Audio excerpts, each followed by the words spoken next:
everybody. Welcome to an all-new Anination Podcast. My name is Nate. Oh, sorry. Fuck. I went out of character already. I'm sorry. Who's this Nate? Yeah, I know. Right. I'm so sorry. Yes, I'm Raine Whispers. I mean the head master of the Bard Coven, and just I mean, first off, I'm really nervous myself. I had to get myself ready for whatever this podcast thing is. Aren't you okay, by the way? It looks like you were kind of nervous pre-show. Of course, I still have my jitters. Not really. I don't have any jitters now. What do you mean? Willow, if you're watching this, hi. Oh my god. How about everybody else too? I mean, Luz, Amity, Gus is watching you. Oh right yes, now. Of course, my dear friends. Luz, Nocera, who's like a sister to me. Amity, I have all the respect for her, and of course, shout out to my bro Gus. Yeah. Well, my bro Gus. I don't know what you two are doing, but me and Ida have been longing for this university to happen. I'm teaching well over having great magic over there too in the university. Things have been quite fine so far. I need to change my look, by the way. This thing looks very tight on me. I'm like, how's Ida doing, by the way? Oh, she's beautiful. Beautiful so as always. Willow's beautiful too. Beautiful as always. As always, like how she is as the headmaster of the university that she's in. And I'm just surprised how like humans can actually do well with magic, and looks like Ida trained Luz well for sure. Yes, and also I am not alone because I have brought my little buddies with me, of course. Oh no! Wait! That thing is. Wait! I thought that thing is. Oh, see, this is Flapjack's ghost. Huh? So, apparently, I can. Can you actually resurrect the an animal? Well, apparently during this day, because keep in mind it is Halloween. Of course, I'm allowed to resurrect a paladin, but that's only once per year, and it's only like one. It's only Halloween only, so I thought that I would resurrect my little buddy Flapjack. How you doing, buddy? I miss you, buddy. Thank you so much. That actually has to be some brand new magic. I mean, I never heard of animal resurrection before. I totally didn't take certain means of doing it. I missed my little buddy. Who's teaching you the dark arts? I'm telling you.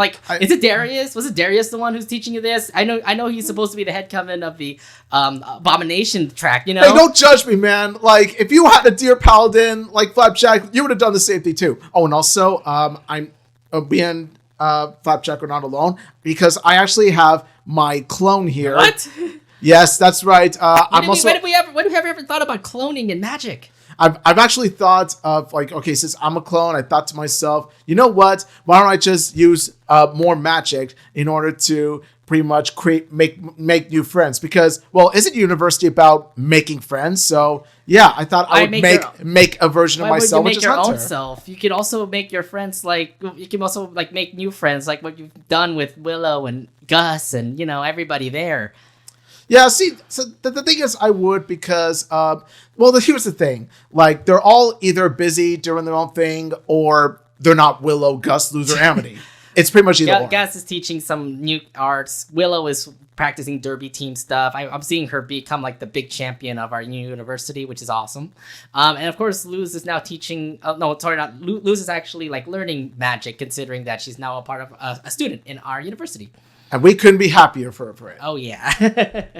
And FYI, we missed the Owl House a lot. I know it has changed into a big portal and all. So if anything, we can actually go back to the human realm. I never actually went there before. So how is it? Because you went there. Oh, I have. It's, of course, Luz's mom, Camille, is very hospitable. Mm-hmm. And also beware. Was she like a queen to you or something? Yes. Oh, my gosh. Honestly, she was like, all hail her majesty. Oh, and also beware of giraffes. Giraffes are evil. Giraffes are scary. Was it the boiling owls have something about giraffes? We all hate it. Yes, we all hate it. and the thing is that apparently giraffes exist in the real human world, and it's all the more terrifying the more I think about that. I have to look further into the history books of why we hate giraffes. Is it just because of their long necks, or is it like, I don't know, it's just really weird creatures because they have those big long necks, and it's it's a weird creature to say. I mean, it doesn't help when they're the mascot of an out-of-business toy store. Oh, wait, what toy store is that? You don't have a toy store in the Boiling Isles. but we have a toy store in the human world, and I was able to get my gadgets from there. It's called, Toys R You. What kind of toys did they actually have? I mean, but first off, you're an adult now. Would you like not be a part of that? Don't judge me, okay? Well, wait. Oh, wait. You talking about that one like space sort of adventure thing? Are you still into that? Space toys. Are you still into that? Oh my god. Space toys. What did the human world do to you? Because we have magic. Why would you like space sort of lasers, things like that? You know what? Why don't you come to the human world and you two get sucked into this? I never did. That's my thing. Only Ida keeps telling me about the stories about it. I just never did.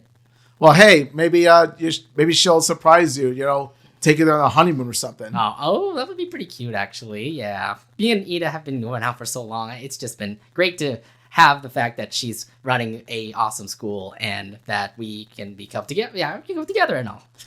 Yes, very good. Yes. Oh my God. Yeah. So, we're definitely costuming as Owl House folks for sure. Oh yeah. Yeah. Now, I hope you guys are having a great Halloween. Hoot yeah. Yeah. Hoot yeah. We need to make this act here so that we can start off like pretty simple and all. So yeah. We cosplayed Owl House before. I cosplayed Raine like for 2 years now. It has been awesome just cosplaying him or them. I can't remember. It's them now. I have to keep up with the pronouns and all. Keep it up with today's generation. And yeah, I know the them part is just. I mean, they are amazing. Raine is just awesome. I just like that they continue to just be amazing. I want to cosplay like their new version. The one over at time skip version to say. So that one I can't wait for. I need to fix that up too. Are you gonna do the Hunter time skip version too?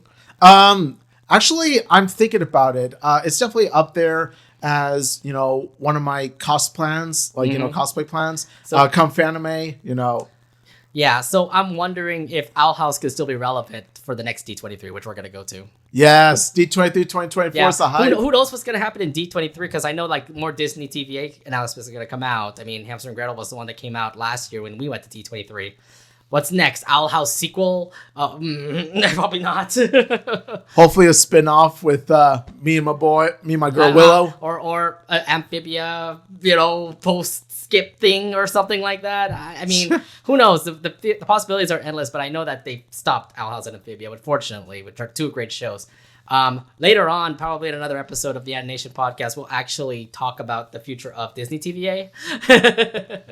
Because, I mean, there's amazing shows Disney TVA, but nobody's actually talking about it a lot. It just kept on with Amphibia and the Owl House.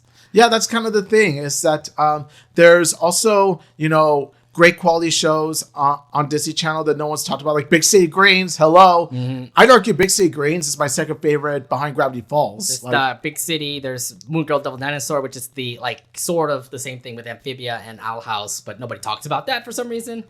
Not yet, but come next year. I really hope they actually do announce more. They have a second season coming out, so yeah. They also really hyped up Moon Girl Devil Dinosaur in D23 2022. They did that too. They really did hype it up, and the show did come out in 2023, which is great. Now next year they're probably going to bring up more announcements for that, but again, we'll discuss that even more later on in the show. Or no, we got a lot of things to talk about in this show here. So yeah, again, welcome to the Anination Podcast. We're cosplaying as Raine and Hunter for Halloween. This is the Halloween special, by the way. So thank you all for checking in. Thank you all for tuning in. Definitely loving our cosplay since we've done this quite a lot.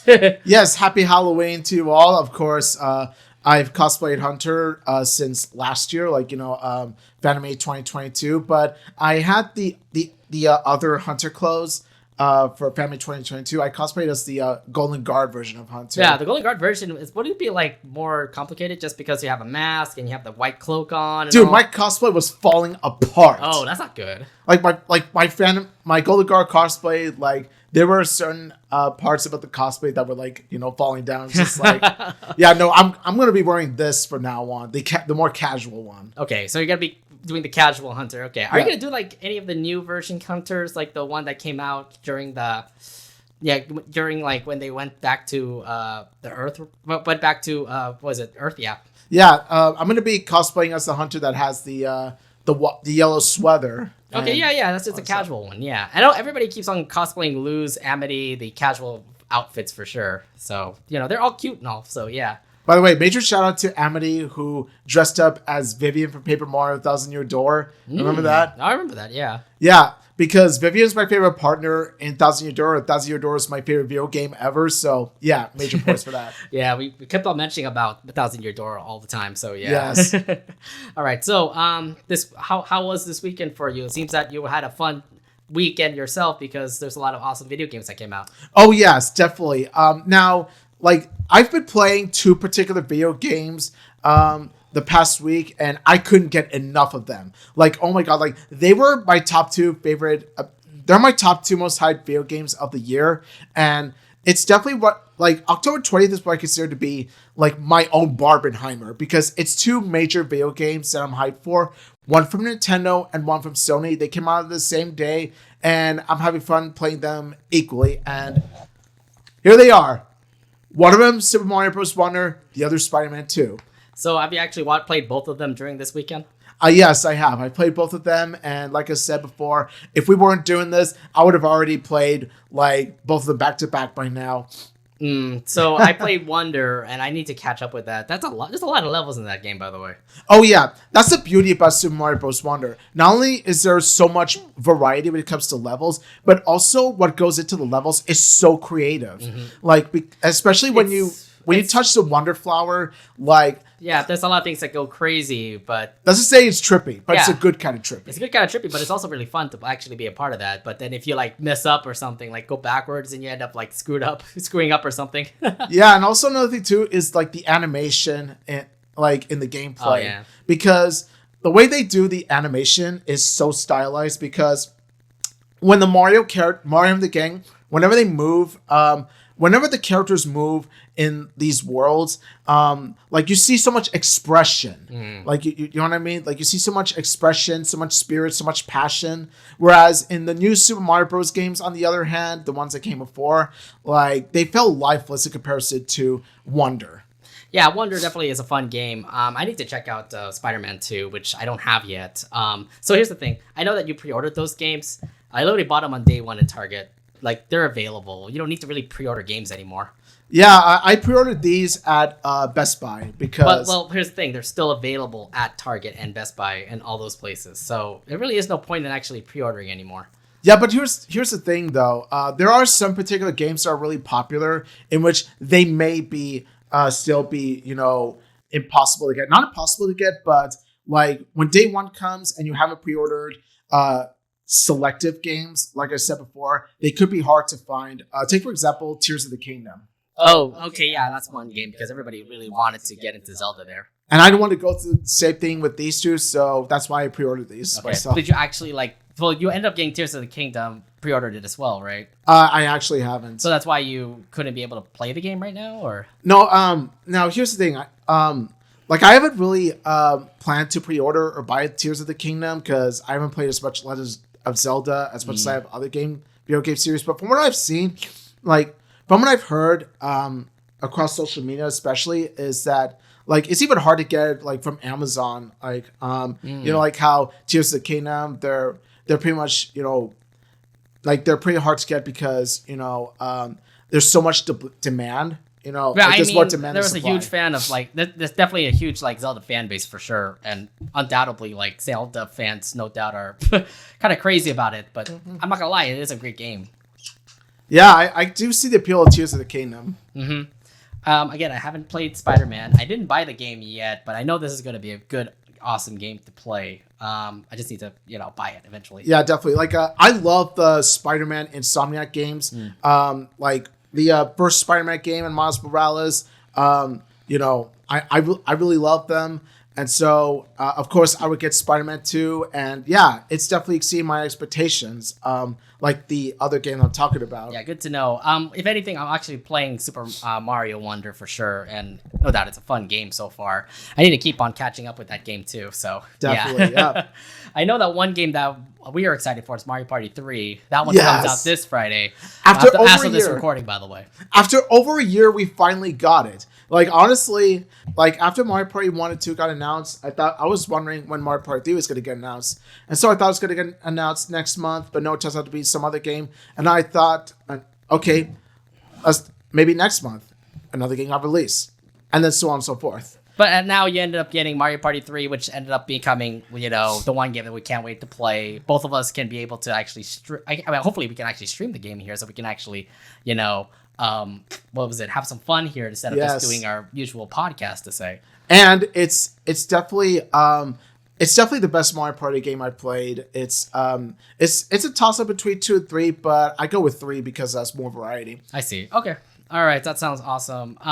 Last weekend I really didn't do much. Saturday, I went back home actually on Saturday to pick up these clothes because it's back over in my parents' place. So nice. Chilled over at my mom for Saturday, and then Sunday is kind of crazy because I went to a casino. I went to Grayton up in up in Roder Park in Santa Rosa area. So what happened was that I ended up actually winning a couple of bucks over there, which was fine. And then I lost it. Whoa, what'd you lose it to, man? No, I ended up getting my money back, but then something extra. But I remember putting down like a couple bucks, ended up like tripling that money, and then after that losing that money. Ooh, gotta quit while you're ahead. I know. I wish I could go back to Vegas because like sports betting is definitely the one that I really like, but. Oh yeah, I know. I plan to go to Vegas. Plan to go to Vegas. It's gonna be a week later. Yeah, that's right. That's next week, huh? I got my game. You got your game. Yeah, my game is in December. So yeah, and February because we got the Super Bowl. Yes, I already booked my tickets. Oh, I know. We are driving. So I'm very sorry. I know that you have the whole week off, but I have a lot of things to do. I've got a con in January, and I'm pretty sure they will not let me take another week off. Okay. That's understandable, man. Yeah, that's how work is, man. I can't do much about it. But yeah, weekends have been fun. And I hope you guys have an awesome... Well, then again, we're going to talk more about Halloween later. But hope you guys are dressed up in Halloween like what we are doing. It's going to be a fun Halloween weekend for sure coming up. Yeah, so get yourself ready for a spooktacular week. Yeah. All right, so let's head over to our episode where we actually start with the Big City Greens episode reviews. Yes. This is going to be the last episode reviews of Big City before we move over to Ghost and Molly McGee starting next week. So that one's going to be fun because the first episode that comes out will be when Ollie talks to his parents about how he actually likes ghosts. So that's going to be something. Right, because like first off, this family doesn't like ghosts. Like I was thinking to myself, it would have been more fitting if we had done this like Halloween themed episode when we talk about Ghosts of Molly McGee because ghosts are spooky. Yeah, what is hockey? I don't know why. What does hockey and revenge have to do with Halloween? I don't understand. I don't understand. Like, why don't we actually have like a Ghost of Molly McGee like episodes come out? Because like they did have a Halloween special and they did air during a Disney Channel and Disney XD. We already know what happened at the end of that though. Questionable stuff because it just tells you, oh, Ollie likes ghosts now. Oh, what the Yeah, and as we said before, we feel like Ghosts of Molly McGee, the show did Ollie dirty. Let's put it that way. The show did Ollie dirty. I really have hope for Ollie, and I really hope he ends up actually having like, how you say, better, like that he ends up like better if it actually does end in season 2. I remember we talked about this a lot, so give June more screen time. Wait, what? Give June more screen time. No, she has an episode coming up. Yes, my girl June. I hope she's gonna be Daryl. So maybe, my girl June, let's go. Maybe that could be a good thing, June's my Chen. Okay, so let's start off with the Big City Greens episodes. We started off with Iced. It's the episode where Alice and the Green family moved. Alice and the Green family went to a hockey game, and shenanigans ensue, including not having Nancy's dad, Nick, actually join the hockey crew. So, this episode starts off with Alice pretty much giving away tickets to the Greens, the whole entire family. But Nick never got a ticket because he never considered Nick as a family member. How would you feel about that? Well, yeah, of course, because practically, when it comes to Nick, Alice pretty much thinks of him as a stranger of some sorts because, let's be honest here, especially since after Bill and Nancy divorced, there's not really a relationship between Alice and Nick. So yeah, I do get where Alice is coming from in terms of her disdain for Nick. Yeah, I mean, look, here's the thing. Nick is a scumbag. I know that. But the thing is, I know that he's part of family-ish to say. I know that Alice hated Nancy for a bit, remember? Yeah, that's true. And then she came to accept Nancy later on. I think it's just more of warming up because Nancy was there for like what? The whole entire show. Or like the end of first half of Big City and then the whole entire show after that. And then same could be said for Nick. We could see him in much more episodes. Like he could be a fleshed out character himself, and he could have a legit friendship with what Alice. I'm hoping for. I really do hope that Nick ends up actually like having more episodes, which he has right now. I mean, we did see him already in Bad Dad, and he had turned out being a bad dad to Cricket and Tilly.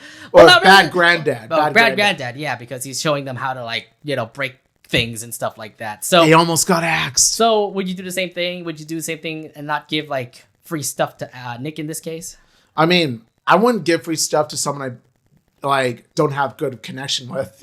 Yeah. Let's put it that way. I really don't know. I mean, I would do the same to be fair, but at the same time, he's also family. So yeah. So Alice and the whole entire family go to the hockey game, and what was it? And Nick just pretty much is staying by himself. But, of course, he wants to go to the hockey game. So he'll do whatever it takes to actually go to the hockey game. Also in this scenario, Gloria, I'm very sorry. Do you not know there's another Paris? What? Oh, my God. Honestly, yeah, I look at this and think to myself, yeah, like, one of the Caitlins must have done the planning because I know Gloria's much smarter than this. Come on. She would sure. She would have gotten with the right so Paris. Here's the thing I like about this shot here. I mean, first off, Paris, Texas is funny. Also, Gloria should have known that it was a bus that they were riding, not a freaking plane.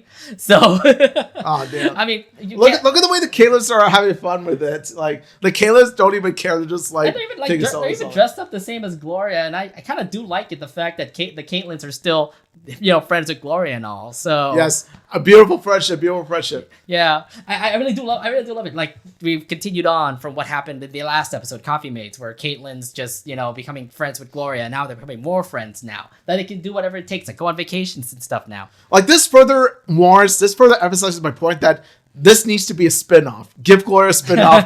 Look at that. You got content right there. If Gloria ever gets a spin-off, Omid is going to do a lot of episode reviews for this for sure. Yes. Like better yet, like I'm going to turn Anination to an entire Loud Constant Talks reviewers. Like I'm going to turn this into, an entire Gloria review fest. The Gloria Sato show talks or something like that. The Gloria Sato podcast. Let's go.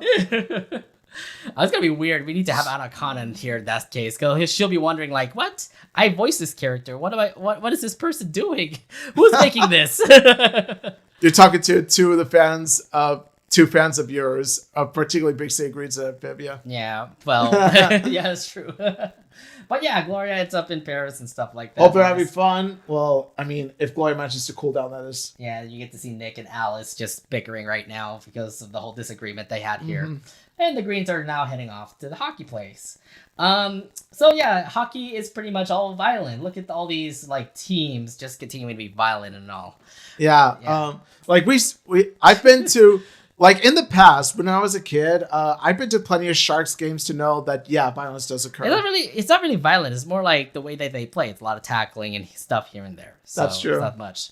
Now, this is just before the game. They're just all bickering and fighting and stuff like that. And of course, this one machine comes out, this whole Zamboni comes out to clean the ice and all that. You always see that every time during breaks and all that kind of stuff. I don't know what's going on with Cricket Green, but he apparently loves that kind of thing.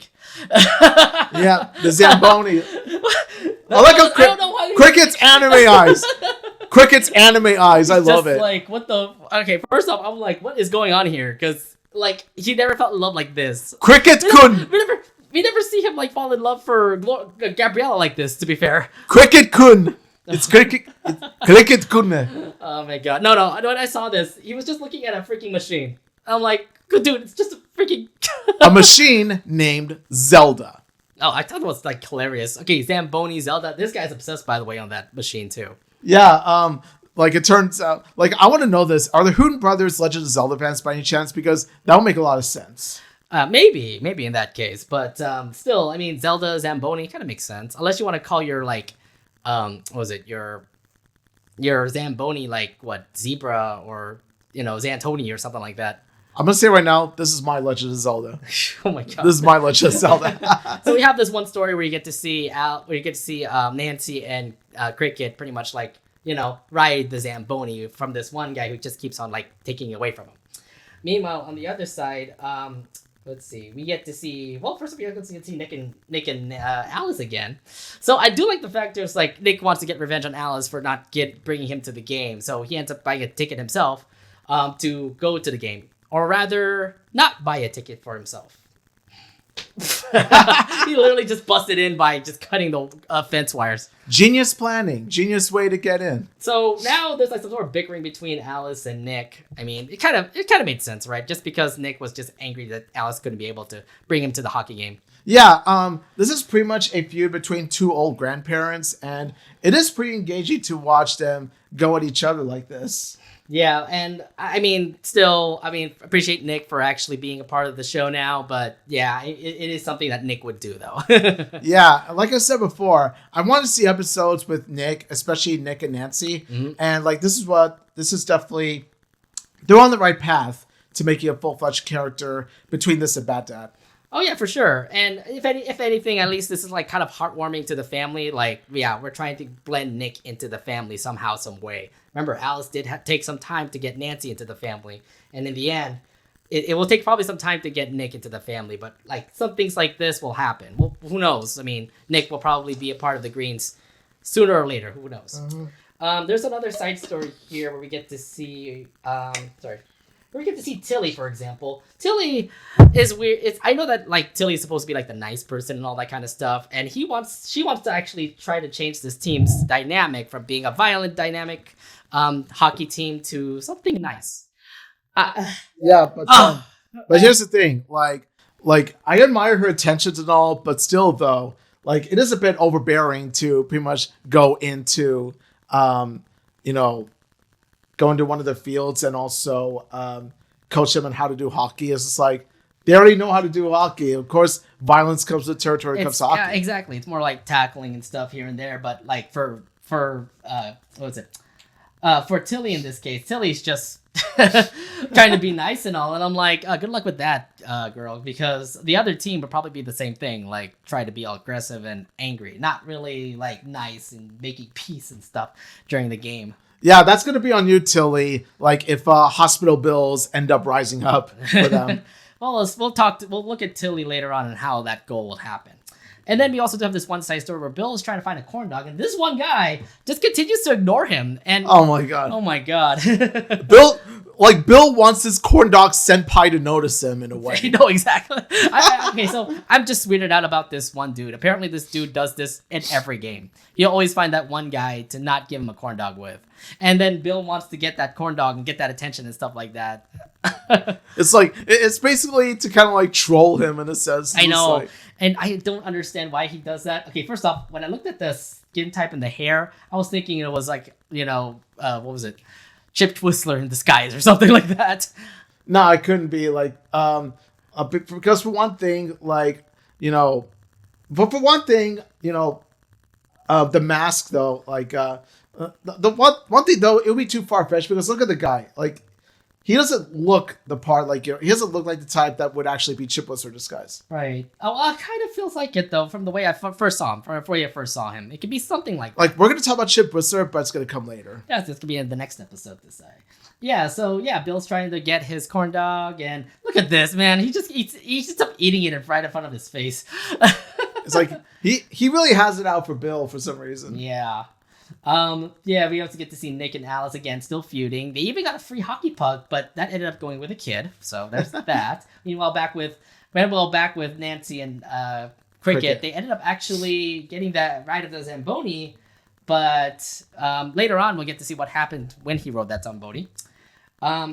I got more clips, by the way. Here's him like continuing to become like an evil guy to say. I love that pose, by the way. It's like, yeah, I'm all on you. Oh my god! Like, honestly, he may not be Chip Whistler, but he's almost as bad as Chip Whistler. Yeah.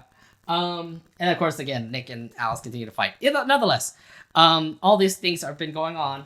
You get to see that, like, you get to see Bill trying to chase the hot dog guy around.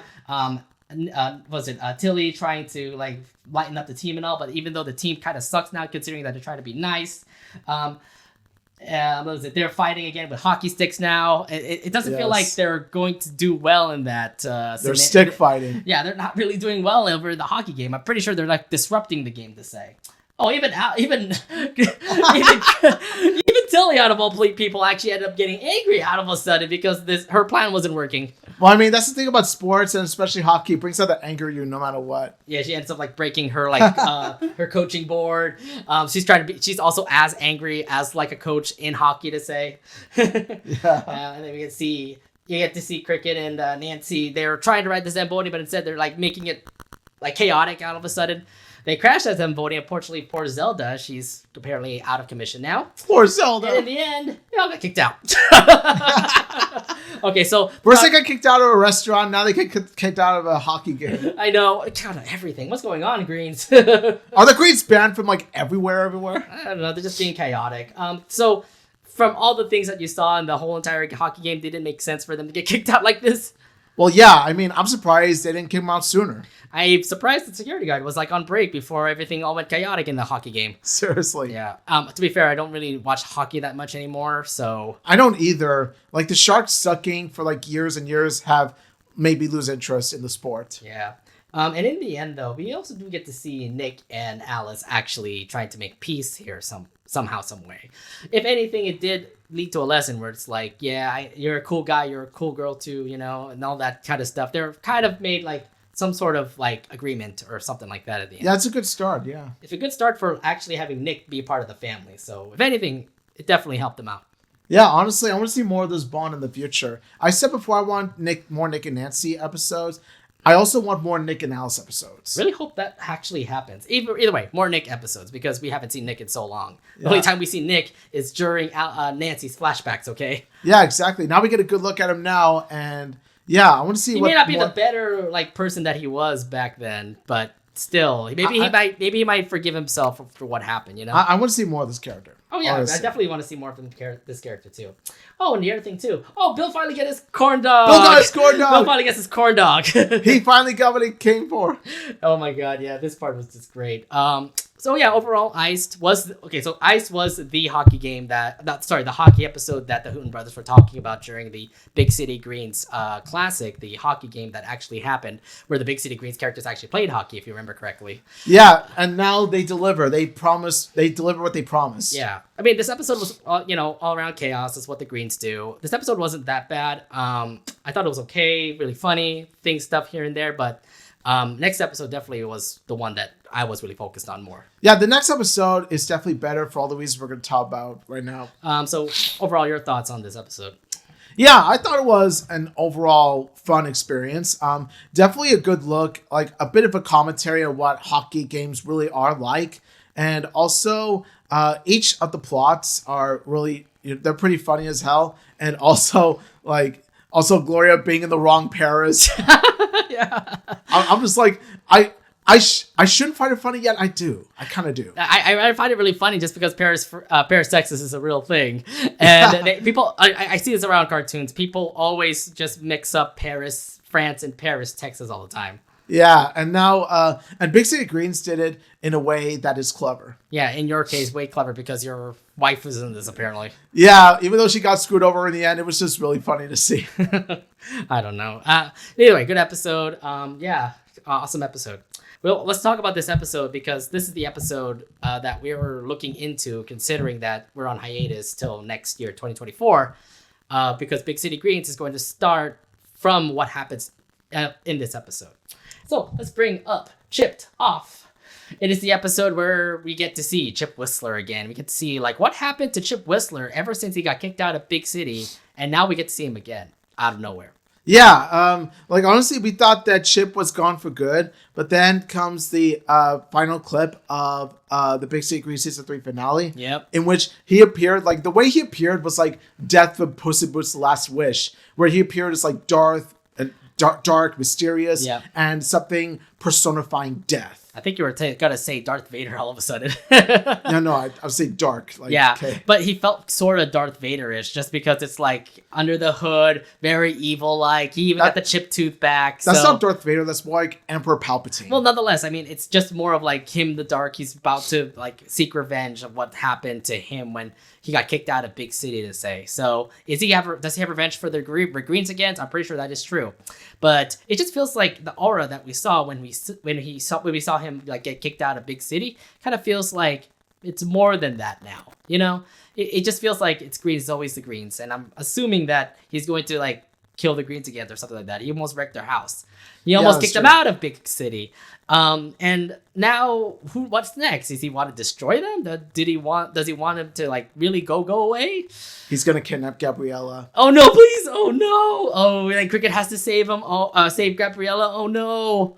But then again, that'd be too cliche for Big City Greens to do. Who knows? I mean, Cricket has some like crazy antics to like rescue people. I don't know. Yeah, we'll see. Let's see.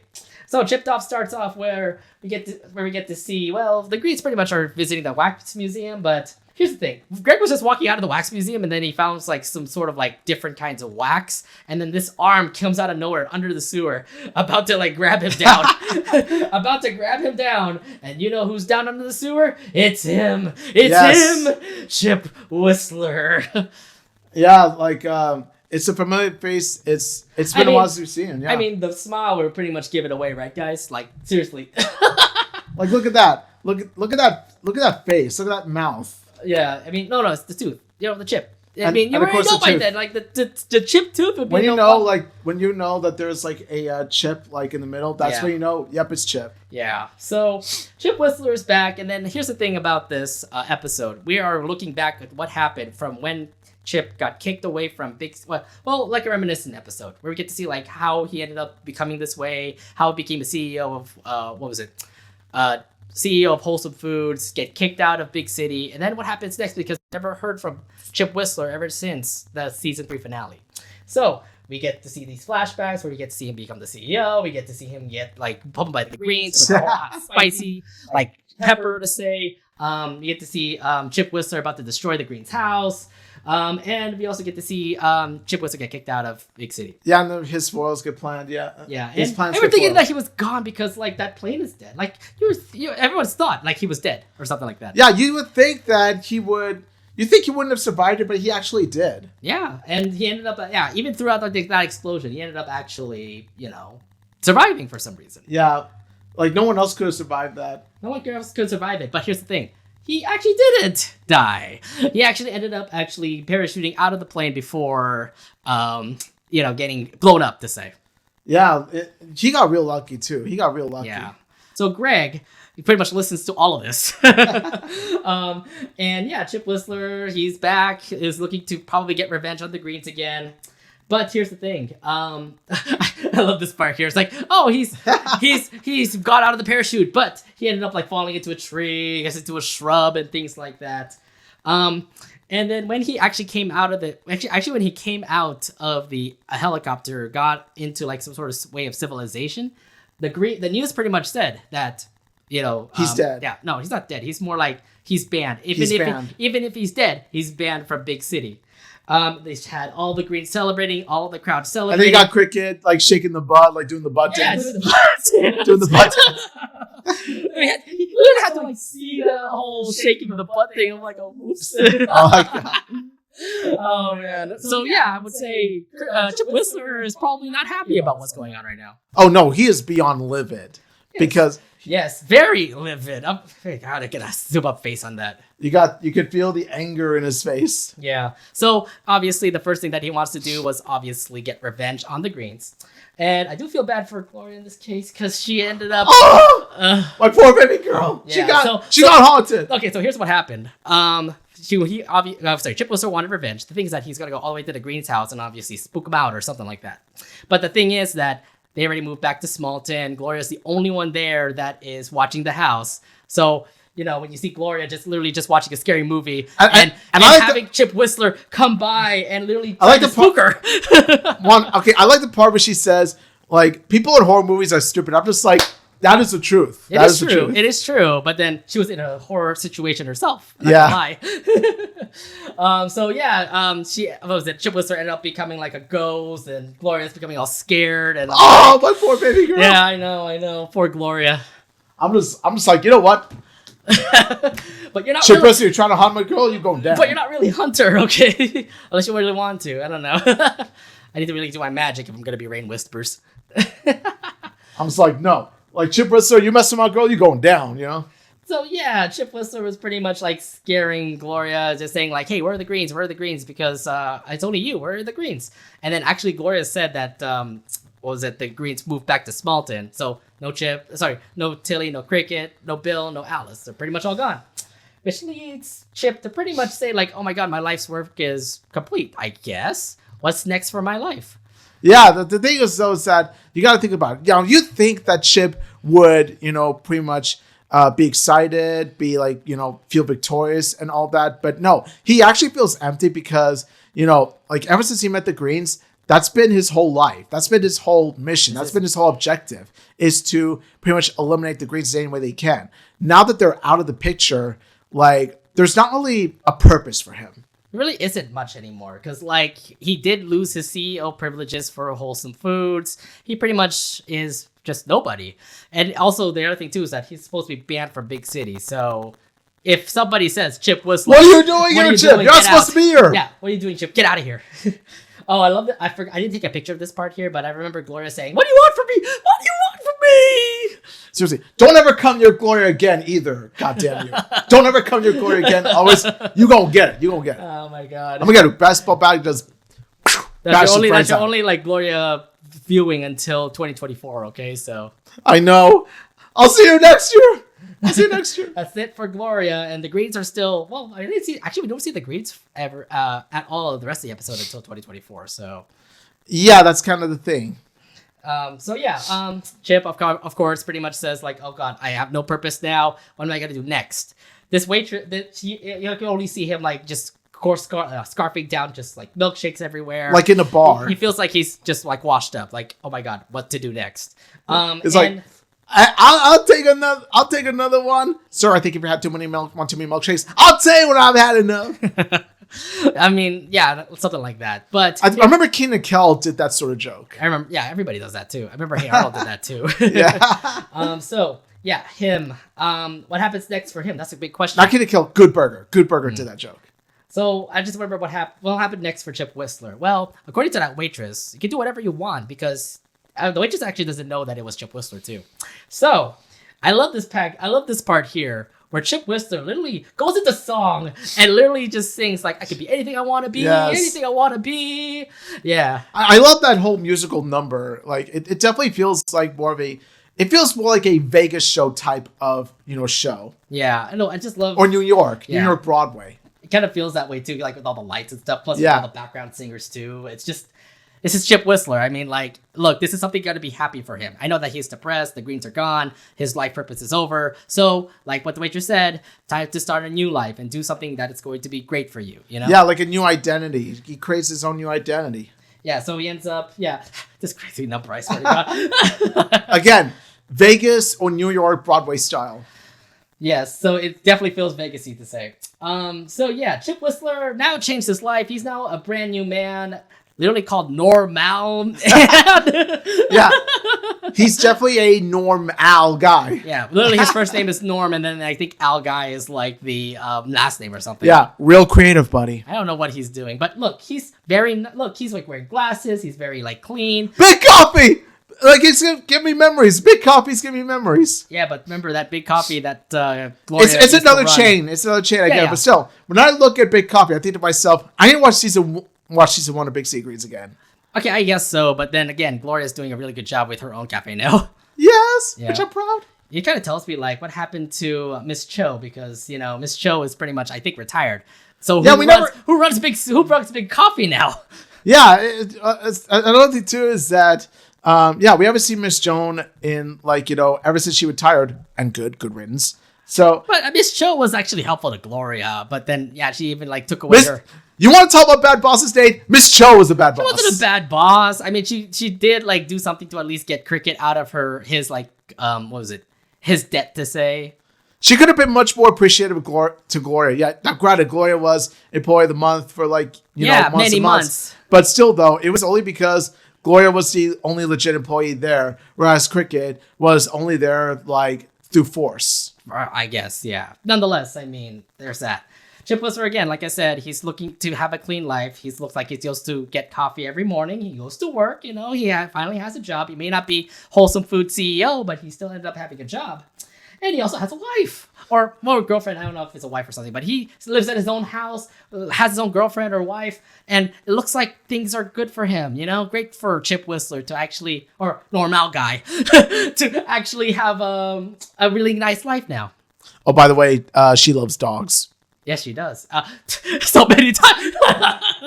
I just love the joke about that too. She loves dogs. I like dogs.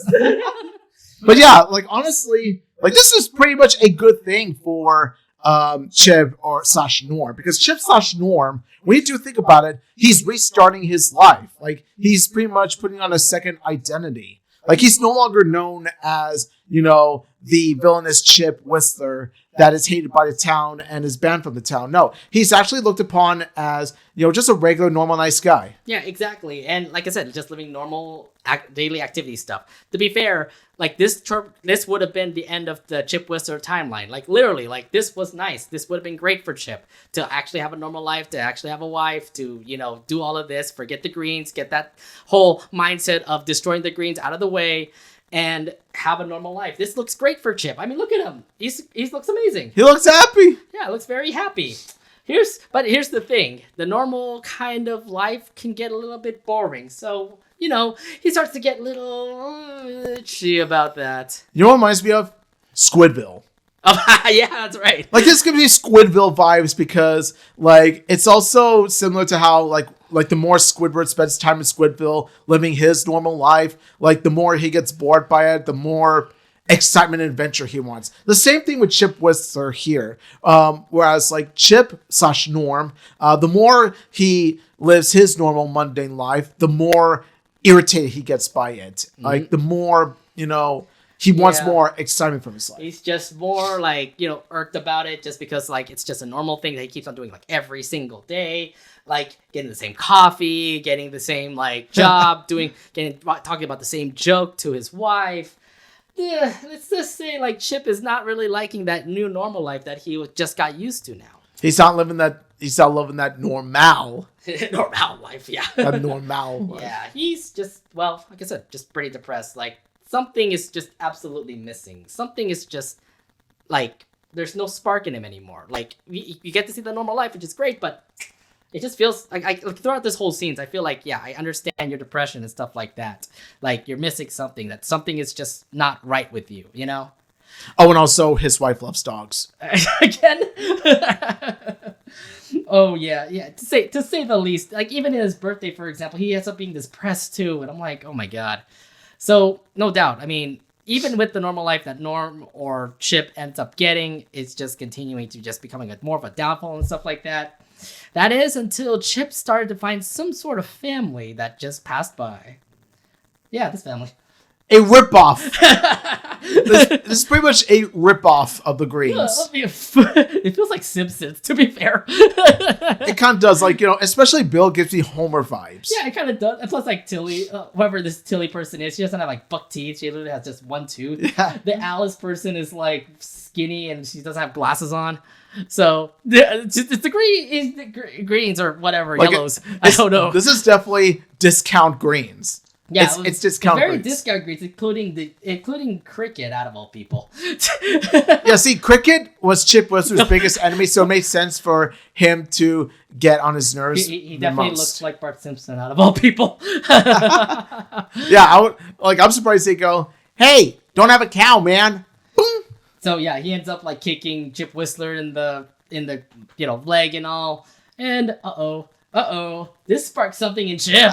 Oh no! Yes. Oh no! When you saw this, I'm like, he's gone mad. He's gone mad. When you saw this, by the way, like, Did you feel like this was waiting to happen? Like this was about to happen? Like, honestly, I knew this was going to happen. Like I said, the moment we saw him, like, in the season 3 finale, that teaser clip, we thought, I've been thinking to myself, yep, he's at it again. But the interesting is that, like, this episode shows, like, a different perspective of Chip Whistler, like, in terms of how he lived his life. And it shows us where Chip has been all these months, all these years, and would you know it, this is where he's been the whole time. And so we thought that, you know, he was going to live his normal life along, but it turns out that ain't the case. So yeah, lo and behold, here comes out with normal guy is dead, and is being replaced by Chip Whistler. And there he is, Chip. Well, no, here's the thing. Like, you just see this whole revenge thing happening. Like, he really wants to literally, like, punch the kid or something like that. You know? Like, I love how the more you see him, like, the more you realize, you know, okay, like, his inner Chip Whistler's coming out. Yeah.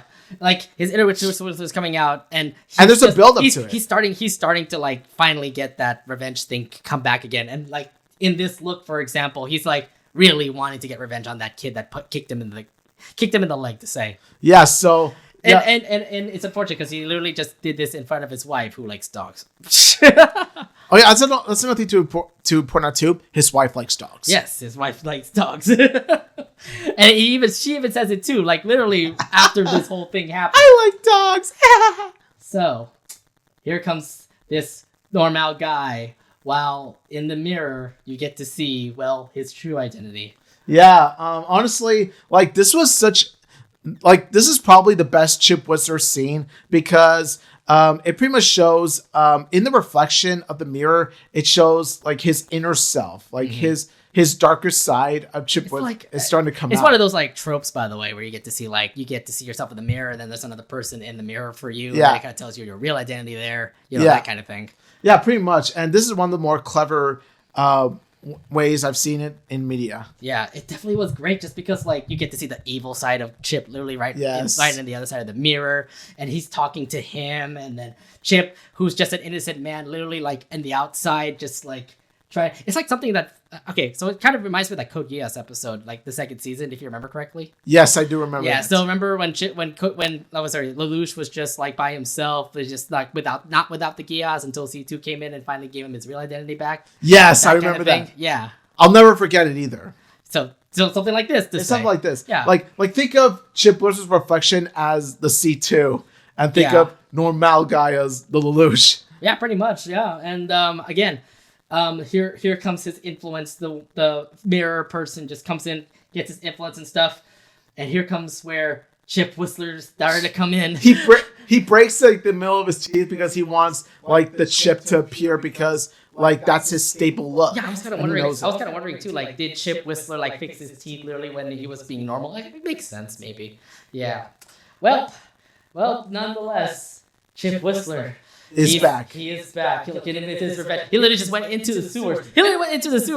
With his signature look and everything, and his chipped tooth, and him being crazy, him laughing and everything. Yes, he's come back. The Chip Whistler has come back alive. Oh, yeah, and literally, the plan is just pretty much simple. Like, he could just be a normal guy in big city, but underneath the whole entire sewers, Chip Whistler is pretty much...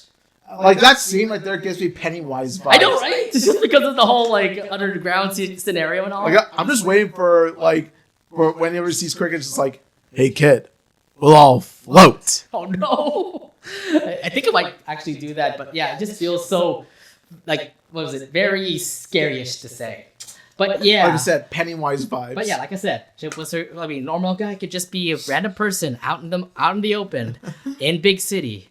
Until you get to see the real person right underneath the sewers and all, like underground and everything. Yes, that's right. Chip Whistler's is back, baby. Oh, no. Okay, why does he look like an adult me? Why does he look like an adult evil me? Oh, the hair, right? Yeah, like, hey, Chip, stop stealing my hairdo. Oh, my God. No, but still, I mean... Stop stealing my hairstyle. I don't know why you have that hair, by the way. You're supposed to cosplay Hunter, and Hunter's hair is apparently Chip Whistler's hair. Yeah, it's like, I don't know this person. Okay, don't let the hairstyle fool you. I'm not related to this person whatsoever. Then again, it could be worse. I mean, come on. I'm related to freaking Bellows. Yeah, well, yeah, you technically are a chain of Bellows. Yeah, so honestly, if that happens, I'm just like, you know what? At least it's not Bellows. Yeah, Grim Walker. Yes. Uh-huh. Yeah, I mean... don't remind me, Raine. Don't remind me. No. Yeah, Ina told me everything. No, but for real, Chip Whistler is back as a villain. And here's the thing. He has bigger goals now to actually get rid of Big City, the people who betrayed him. Yeah, like... It's not the Greens anymore. It's the whole entire city. And this is where I kind of said this. He's now an official villain. Like, before, he was just a villain to the Greens. Like, oh, villain to the Greens. But no, he's a villain to everyone now. Yeah, so I just feel like now he's an official villain. And it makes sense now that he actually was a part of that, Big City... Oh, sorry, a part of that, Broken Karaoke song where Darcy and, Andrea sang and all that kind of stuff. Ooh, corporate villain. Nice. Yeah. Now he's it's not really a corporate villain. He's more of like a villain now. So, forget the corporate part because he's already out of, he's already out of wholesome foods. He's literally a villain. Well, yeah, villain period, just straight up. Yeah, I'm just saying, watch out for Chip Whistler. I know that we're currently done with what's going on with new episodes of Big City Greens for an entire year. Chip Whistler is back. I don't know what the next future episodes are going to be for Big City, but things are going to get really exciting knowing that Chip is lurking in the shadows right now. Oh, yeah. Like, Chip can pretty much appear anywhere. Like, in 2024, he could be anywhere. So, the Big City just has to watch out. Yeah. Or even the Greens, they have to watch out. Everybody has to watch out for them. Yeah, Chip was just watch. Like, eventually, he'll even antagonize the Greens when they're in the big country. Watch Chip was go to the big country. Yeah, that's a one thing too, because he knows that they went to Smalton, so there's a chance that he might go to the small cities too. Anything could happen. I swear to God, like anything could happen now that I can't wait for 2024. Yeah, I can't wait for 2024. But this overall episode was just that's the episode I was waiting for. Like besides Coffee Mates, besides like the season premiere of Big City and everything. Coffee Mates is still peak episode. No, what are you talking about? This is the episode that actually needs a story. This comes close though. This comes close to peak. This literally like is going to be what will happen next for Big City. Like we now have some sort of story which tells you like watch out for Chip Whistler, watch out for this villain. Mm-hmm. He will probably take you down or something like that. He's the one main guy that everyone has to watch for. Like, remember, like in Owl House, you get to see, in Our House, yes. You get to see Bellows become like we followed Bellows for so long. Now he's betrayed us. We followed Andres for so long, and they betrayed the girls. It's kind of like that. Now I know that this is like a different kind of villain where he's been like an evil guy throughout the whole entire show. Now is worse now. Who knows what will happen at the end of Big City, but I have a feeling now, like with all the things that are going on, it kind of tells me like what will that Big City Greens movie is going to be. Maybe it could be because of him. It could be, yeah. All I gotta say is that I'm really loving Chip Whistler as a villain now because like back in like season 1 and early season 2, he was nothing more than just a typical corporate villain. And just a villain be thrown in just for the sake of it. Now it's just like, I like how there's more layers to him. And also I like the twist that they do with him. Like they do make him a legit, full on, memorable villain in this. And I'm just like, what a way for, to really boost up Chip Whistler in my eyes. Like he's amazing to watch now. I really cannot wait for what Chip Whistler is going to do. I feel like this whole show is going to really change everything after what Chip Whistler has done. So yes, Big City Greens is starting to be really exciting. You might just have like those small little episodes that will have some funny parts here and there, but it is building up to something huge. And I can't wait to see what Chip Whistler will do. This is definitely looking to be the next like big show coming out. Yeah, so yeah, I can't wait for the movie. I can't wait for new episodes of Big City Greens. Yes. Bingo bango. I really don't know what will happen, but yes. Bingo bango. Also, Greg, run. But yeah, Big City Greens is over now. We do want to have a little talk about the next episodes that we're going to be reviewing: The Ghost and Molly McGee, the Necromancer Con. That is the new episode coming out this weekend while we're recording this. Your thoughts on what will happen in this episode, because this is the big moment where Ollie actually tells his parents that he likes ghosts. I think that what will happen is that there'll be some family drama between the Chens, and of course the family will be mad at Ollie for turning against them. But I think like June will be the first to come around and try to. Who knows? She's very Ollie. Lethal to ghosts. Yeah, she's very she wants to kill ghosts. I want her to turn go through just because I love June too much. Yeah, I know. Everybody likes June, by the way. I understand that. Yeah. By the way, we've been longing for an episode ever since the Frightmares of Elm Street or something. Yes, we have. Yeah. Again, no June, no freaking Chen episode, and I'm like, where has it been? It's finally here, apparently. So this better not be the end? Question mark. This don't really be the end. I really hope not. But again, next week we're gonna be reviewing that. We got a lot to talk about for that one for sure. So yeah. Don't make sure you come back next week. We're gonna be reviewing the first episode of the first new episode of The Ghost of Molly McGee after so long. So yeah, there's that. This one particular short has just been breaking the internet as of late. This one show, it's not even a show. It's more like a pilot or like some sort of small little cartoon. Came into the internet and literally just like started to just come awry. You've been seeing this all over social media, Facebook, X, all kinds of social media everywhere. And it's time for us to actually start talking about this particular short. The short came out from Glitch Studios. It's called The Amazing Digital Circus. It was just one short, and everybody who's anybody is raving the heck out of it. Now, Omid, when you first heard about this and all the rave and all the talk about what this Amazing Digital Circus is all about, what were your thoughts when you heard about it? Yeah, when I first heard about the rave about this, the first time I've heard of Amazing Digital Circus was when Saber Spark talked about it, and ever since then, I'm thinking to myself, you know what? I'm gonna put it on hold for now, and then I'm gonna watch it later, see what I think of it. When I watched it on the night before this podcast episode, I thought to myself, this is very interesting. I'm not gonna lie, like I actually want this to be a full-on legit cartoon. I really do think so. We're gonna talk about this like short, like detail by detail, sort of. Like we want to keep it short, if anything, because for those who haven't watched it, I do want to make sure that you guys watch it first before we engage in talking more about it. So to say the least, I just remember like going to social media, everybody was drawing the heck out of this one person named Pomsey. Pomni. Oh, Pomni. Sorry, Pomni. Yeah. See, I'm getting names wrong and stuff. By the way, Pomni is freaking adorable. She's freaking out. She's that one girl who's like freaking out, like she's like in paranoia and stuff like that. She's already Precious daughter. Like she's Precious daughter. Yeah, already. I'm like, so my thing about this digital circus thing is like, from what I saw from the story, it's like this Pomni girl is in trouble. She wants to get the heck out of the digital circus, but she can't. And there's these other people that are just like her, to say. Yeah, they either adjusted to living there or they end up getting crazy and end up getting like destroyed or something. Yeah, like with Jax the bunny, it's the former. With the rag doll, it's the latter. Yeah, exactly. So if anything, like, I don't know what is going on. I know that this is just like the start of what the digital circus is all about, but like this, we'll talk more about this like as we move on through what we saw in the short. But yeah, let's just go through a little couple of clips here and there. So yeah, the Amazing Digital Circus. It all starts about. It's pretty much all about the circus. My God, that exact frame. Like, let me tell you, it looks like something out of like a Nintendo 64 game.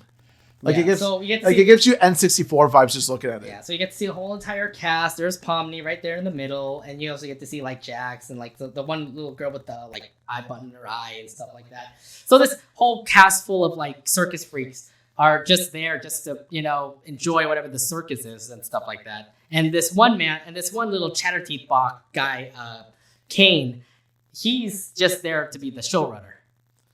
You know what also looks like a GameCube game? Like, it definitely looks like a video game when you look at it. That's what it is. Sort of, to say. But yeah, here's Kane. He's the main guy that like runs the whole entire show. And I'm not gonna lie, it was freaky. The fact that he literally has like eyes on his teeth, and he has a cane, and he's just walking around and stuff everywhere. He's the freakiest looking of the bunch. He's the freakiest looking too. No. What about that one person that was like swearing a lot too? That she's like a mix, like that one person right there in the right corner. She's like a mix of like different shapes and stuff. I thought she was freaky. Yeah, she was freaky too. Like, she's up there. Yeah, so I'm just saying, like, this has just been some weird show. We get to see like a king piece, a bunny, a rag doll, and we also get to see like a happy sad face person with ribbon. Yeah, the drama face mask. I love the drama face mask too. Yeah. So yeah, a lot of freaky things happen. What was it? This guy introduces Pomni to the whole entire world, where apparently his million eyes are watching, and I'm like, ooh. The eyes. No, the it's eyes just, okay, you think it was just a regular introduction, but it's just a lot of freaky stuff here and there. You get to see like the ground, you can see the void. The void is literally like probably sort of like purgatory thing. And see, that's why I want to be like a full-on cartoon series, because there's so much to uncover. When it comes to this world and how it was functioned, built, and how these characters got trapped there, there's so much to uncover, to unravel. There is so much, but then I mean, like, if anything, the cartoon definitely did some groundbreaking here, where we get to see so much of the world that they're in. It's more like it's definitely a circus, but digital circus, yeah. And they have a void area where you can exit or something like that. Again, we'll explain more about that later. These whatever these things are, apparently there's their goal that they have to catch them. We also get to see their rooms. For example, they apparently do have rooms. And of course, they have to meet up with this one clown that never actually met up with them. So in the introduction, you get to see that the clown that was supposed to be in the show never appeared. He said he was sick or something like that. He's literally like a standee that just fell down, if you remember the introduction. I remember the introduction, yeah. But yeah, we get to see like Pomni's room, by the way. The eyes. I just feel like, okay, I get it. Like Pomni's supposed to be like a sign of depression or something. Yeah, like honestly, if you look at this, you think, yeah, that is one sad clown. Yeah, it's like one of those like meme eye faces. I don't know if you remember. Yeah. Like it's one of those like eye faces with the sad. I remember SpongeBob. SpongeBob. Yeah, it's the SpongeBob meme one. Yeah, SpongeBob did it first. Yeah, SpongeBob did it first, and everybody else now does it. So.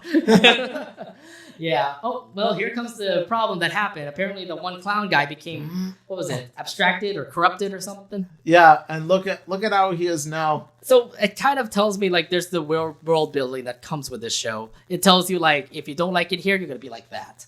Yeah, like you're gonna be like a dark shadow. Like you're gonna be one of those shadows of Persona 5. Yeah, pretty much. So I don't know if there's a real villain. Probably that's a villain, but it's not really a villain. It's more like your mind got really insane, and once your mind gets insane, you become that thing. Yeah, like I said, like this shadow gives you Persona vibes. Yeah, it sure does. And now we get to see this one girl end up because was it the girl ended up touching him or something like that, or gets like attacked. She ends up also almost dying too. So even Pomni even got touched by her, and she's about to glitch. Too. Yeah, she's about to glitch too. So what is going on with glitching? I'm assuming that is just some sort of like thing happening around here that you can't escape from. That could be, or maybe there's something that you might have done that got you glitched up like this in the first place. But yeah, it's just becoming weird to say. And even this one little creature. Well, I don't know what's going on underneath the ground but apparently these creatures end up having a mommy, and mommy's like literally becoming a big monster underneath the whole entire circus. To say. A big momster. Momster, yes. A big momster. Okay, just put it out there. Let's say the least. Things are just going to be a little bit crazy. You were thinking that was just a little adventure for Pomni to just capture these little things, but instead we get to see more and more little secrets that happen around the circus. To say, like their rooms are apparently like could be like corrupted and stuff, or you can actually end up getting corrupted. There's some characters in the show where you just might be a little bit suspicious about, like for example that bunny Jax. Yeah, or as we like to call Jax, Sus Bunny. Yeah, he's quite a sus bunny for sure. Let's see, like even like people that are trying to support Pomni, they end up not really helping her out because in the end they end up getting corrupted, or it's like there's no way out for Pomni. Pomni definitely says it's more like you gotta accept your fate. You pretty much got yourself in here and you can't escape. Yeah, and unfortunately it's not a dream either. It's not a dream either. Even the way that she even escapes, like there's exits that she even went through. She went through so many exits here and there that she ended up going into the void. And in this particular scene, you kind of wonder like what the void is. Is it supposed to be like a purgatory thing? Is it supposed to be your way to get back into the real world or something? Again, all answers will be revealed if they do make it a full legit cartoon series. Yeah. Pomni gets back into the circus. It just feels like so much chaos was happening throughout this show. Yeah, you could tell, like she's seen it all. Like she's been through so much trauma. Yeah, and even everybody else who also went through everything in the whole entire like adventure to say. But no matter what, Pomni has to live through it all. Yeah, that is pretty much how the episode ends. Where it's like even if Pomni ended up actually trying to escape through this whole entire circus that was going on, Pomni cannot be able to leave. Like, even through all those exits that she ended up going through, you can't go anywhere. This is our new family. Yeah, this is pretty much her new family, and she's not liking it, obviously. From the way that things are looking like, Pomni doesn't look to be great to say. So that was pretty much the whole entire short. Obviously, I was impressed. I was definitely impressed with the whole entire short. I did like the idea about like being mental. I think it's just more of a mental thing where like you get to see mentally corrupt people and they're like, you're kind of crazy. When you end up getting crazy, you end up like becoming one of those monsters to say. I do like the fact that they end up like affected with mental health here and there. Oh, and the adventure about Pomni, where you're like, you may have messed up here, where you actually, I have a feeling like she was playing some sort of game, and then when she ended up like opening up a digital circus like app or something, she ended up actually becoming a part of the circus or something. Yeah. I don't know the entirety of the full story of what happened to Pomni, how she ended up actually becoming a part of the digital circus. But I'm just looking at all the chaos that happened in the circus, and I would imagine there's going to be a lot more adventures coming up here and there, which makes me want to really hope that there's a cartoon possibly in the running for it. And I'm assuming there probably will be. And it's gone really bad up to a point where she doesn't even remember her own like given name, like, her own birth name. So Kane had to give her like a name for her. It's gone that bad where like they pretty much wiped her memory of what her original life was like. But she knows that she wants to go back, so yeah. Yeah. So far, like I said, I think the other thing I also was impressed about was the animation of the entire show. Like, even though it's one little short, the animation of this was just absolutely flawless. Like, it was just really smooth, like really good smoothing. Like, it's very smooth. Nothing about like any glitches, except the only glitches that you see whenever you touch the corrupted person or something. But we get to see like how the animation is. It looked really neat. The sound effects were pretty cool. Like, this was definitely a great greatly drawn and greatly animated show. That I really hope that there's going to be more of this. Another too, like one of the key best things about the show was how like it manages to capture the character animation, especially what they do with Pomni and her facial expressions. Because oh my god, like the facial expressions she creates, like oh my god, they are exaggerated and they are so creative and well detailed and they're so adorable. You just can't help but love her. No, like in this situation right here, apparently like when she saw the void, she's traumatized. I'm assuming like she was traumatized after looking at whatever the void was giving her. Poor little traumatized thing. Like it's a cute little. I don't know how to put this. It's pretty much Harley Quinn without the villainous, role. Like it's pretty much like this. What if Harley Quinn had a daughter who was really shy? No. I mean, like, I wouldn't compare it to another character. It's more towards, like, this is just her own, like, Joker. She's one of those Jokers, like, in the Kingdom or something. You remember seeing those kind of things? Oh, yeah, that one. Yeah, like the Joker card. Yeah, like the King and Queen, and you see a Joker, which is, like, the person that just, like, is the funny guy around. So she looks like one of those folks.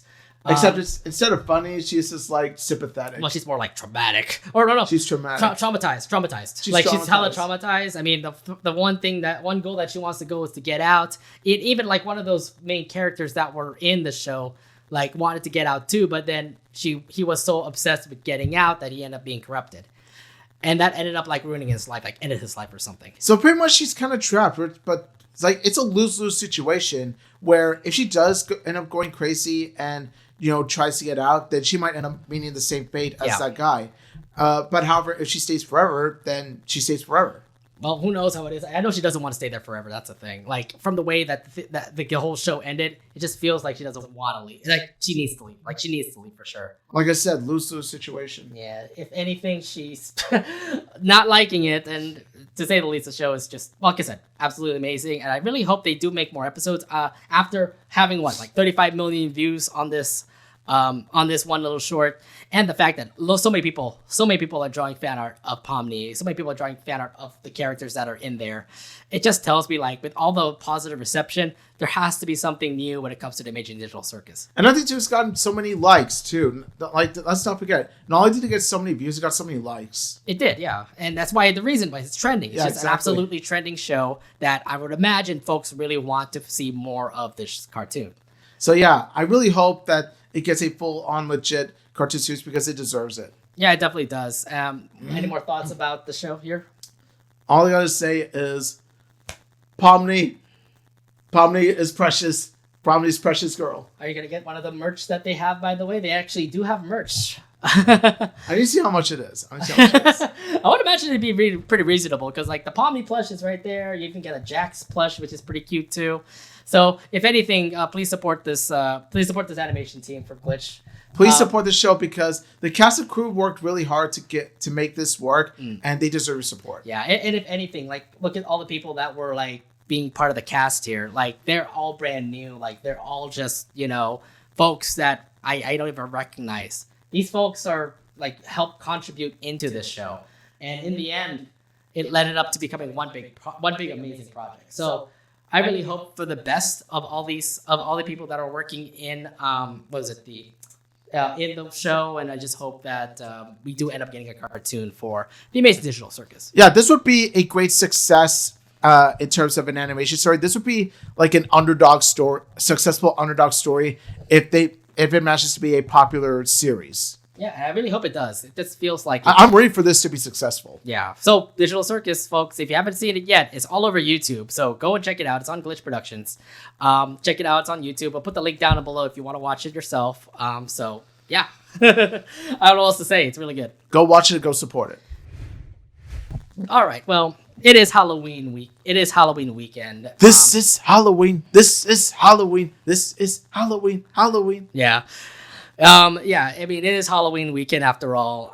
We wanted to look back at like all the things that make Halloween pretty much amazing. I remember like back then, when we were kids, used to like dress up in our favorite costumes and end up like, getting candy from neighborhoods and stuff like that. Oh yeah, I remember trick or treating. Yeah. Yeah. I know you lived here. I don't know if you lived here throughout your life here, in this house. I lived here since I was 8 years old. Okay, so but do you remember like going throughout the neighborhoods and just getting candy from like everybody or? Oh, big time, yeah. I remember dressing in my favorite costumes and going around and asking for treats. One personal standout to me, like one of my favorite Halloween costumes growing up, a pirate. Okay, so you're just a basic pirate.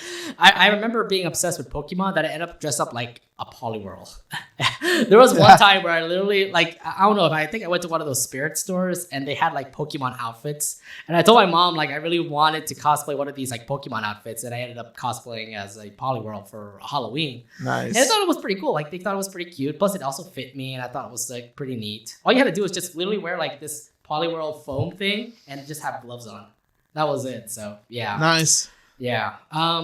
Yeah, those kind of outfits were pretty neat. I just remember like those kind of things in Halloween and also just watching those Halloween movies that, were you like kind of scared when you watched those Halloween movies? Not kind of, but then they were more on the cartoony side, so I had more fun with it rather than being more frightened by them. Have you ever watched like the whole Halloween movies itself, like Halloween, Friday the 13th? Like not the Child's horror Play? movies. Oh, okay.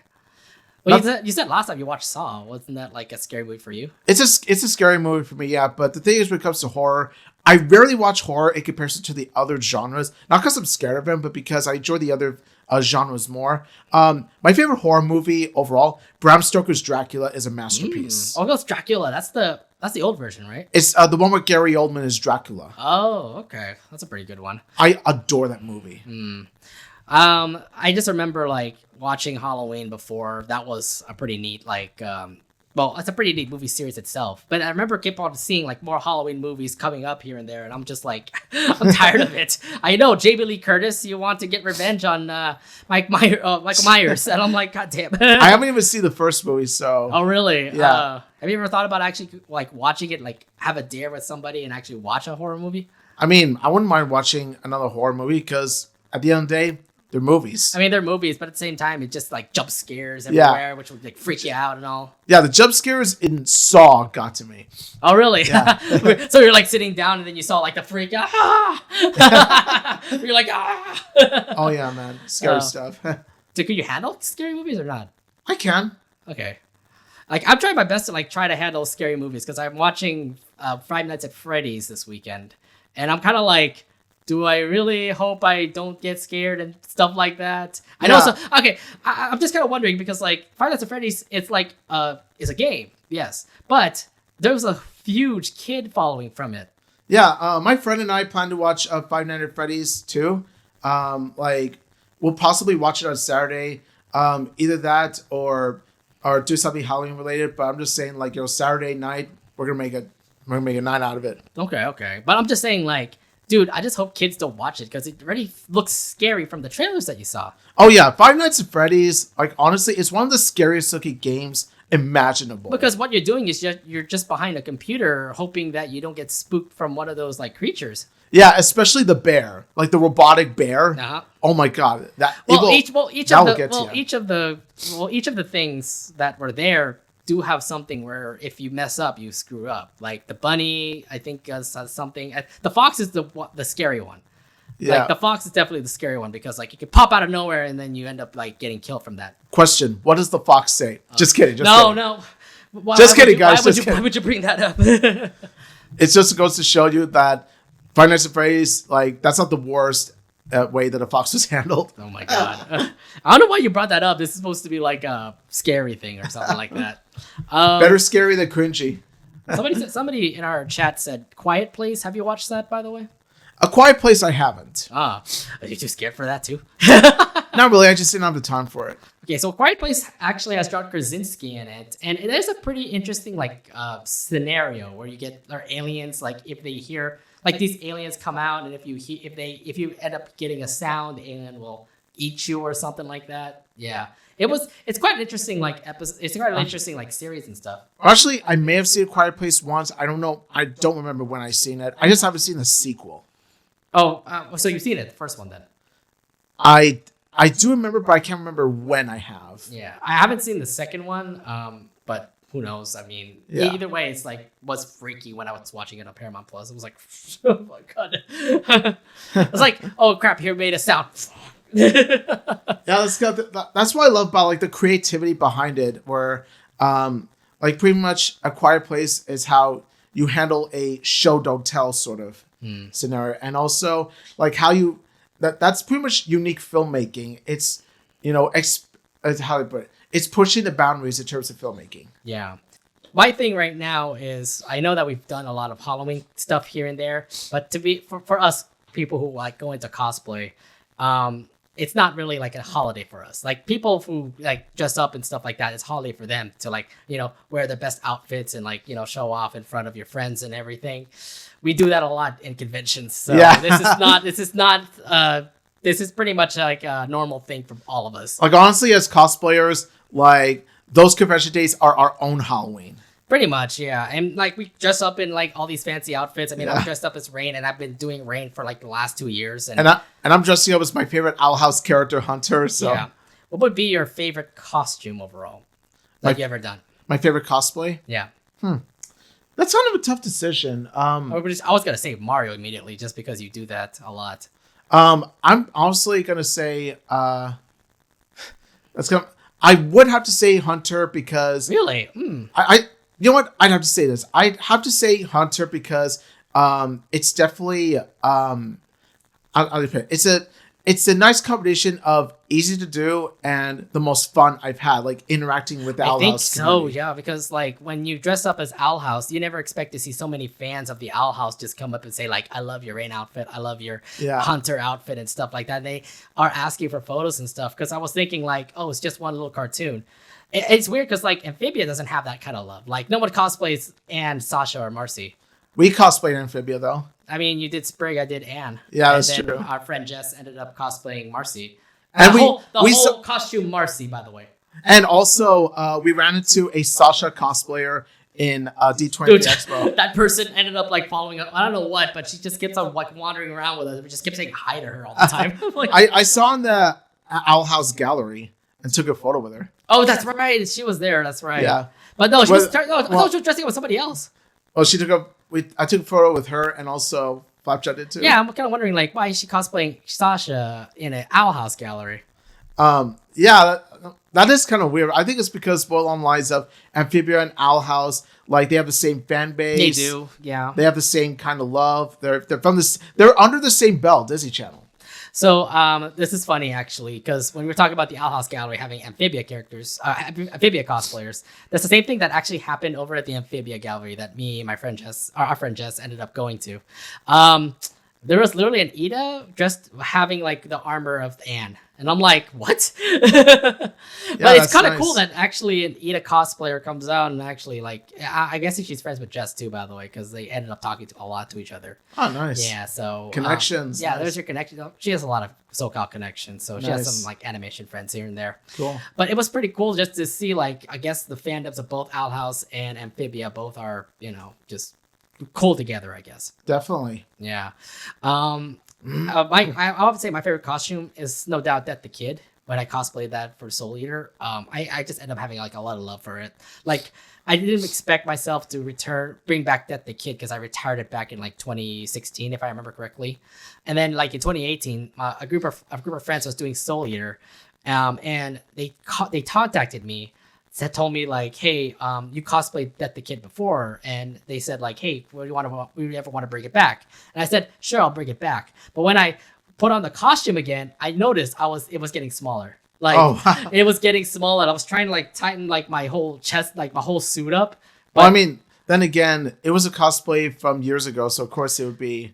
Yeah, but smaller. like I never expect myself to like be huge. Well, again, working out was one thing, but at the same time, I'm like getting big, and I'm like I can't be able to fit this anymore.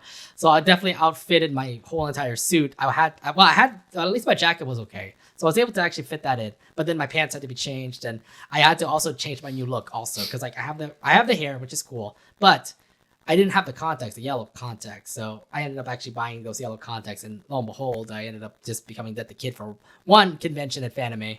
And then that was it. I retired it after that. I see. Yeah. It's definitely my favorite cosplay that you've done too, like Death the Kid.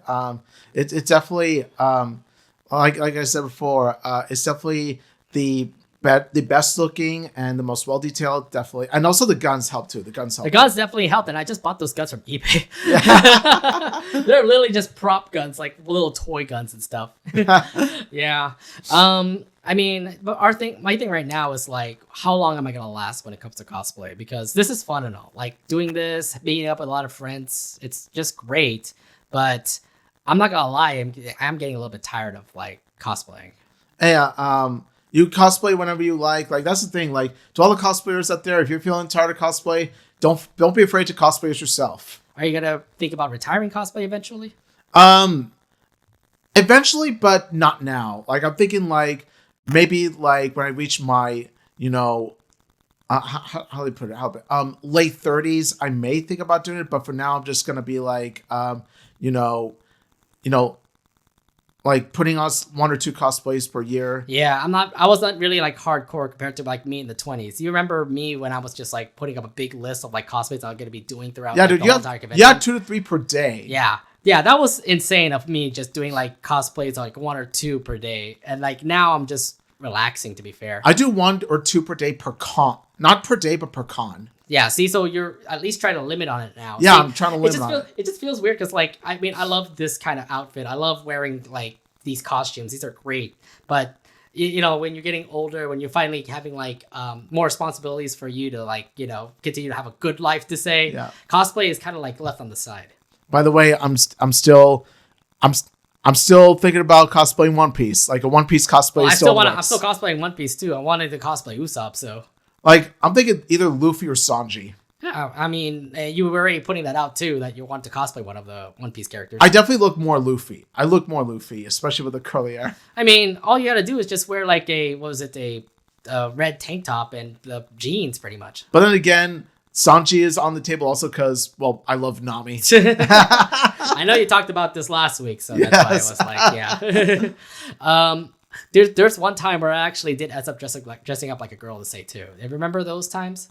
Yeah, I remember. You cosplayed Blend S. Yes, like I did. I cosplayed Hidari, which, to be fair, Akko from the Witch Academia. Yeah, that one was actually pretty neat because everybody was actually complimenting about my makeup too. Like, yeah, the makeup was noticeable. Yeah, apparently noticeable. Like everybody said, like, no, Nate, you did really well with your makeup. I'm like, are you sure? Apparently, I did look feminine in that as well. Oh, definitely. Yeah, you nailed it. I actually did. Yeah, I thought like being Akko from Little Witch Academia was pretty neat. I did Blend S. Obviously, Anne Boon Choi from my Amphibia as well. Who knows? I could do the dress. I could do like the school uniform maybe later. No, but like, yeah, cross dressing was one thing, and it was actually pretty fun to just like be in the dress, just to dress up like as a girl, which was pretty neat. I think people kind of liked it too. It's like, Nate, I can't believe you actually did it. Finally did it, and I'm like, okay, yeah, I did it. Have you ever thought about doing that too, or not? About dressing up like a girl or like anything? Not really. Like the characters I plan to cosplay, past, present, future are all going to be male. Oh, really? They're all going to be, they're all going to be male characters. I never thought about actually switching the gender a little bit.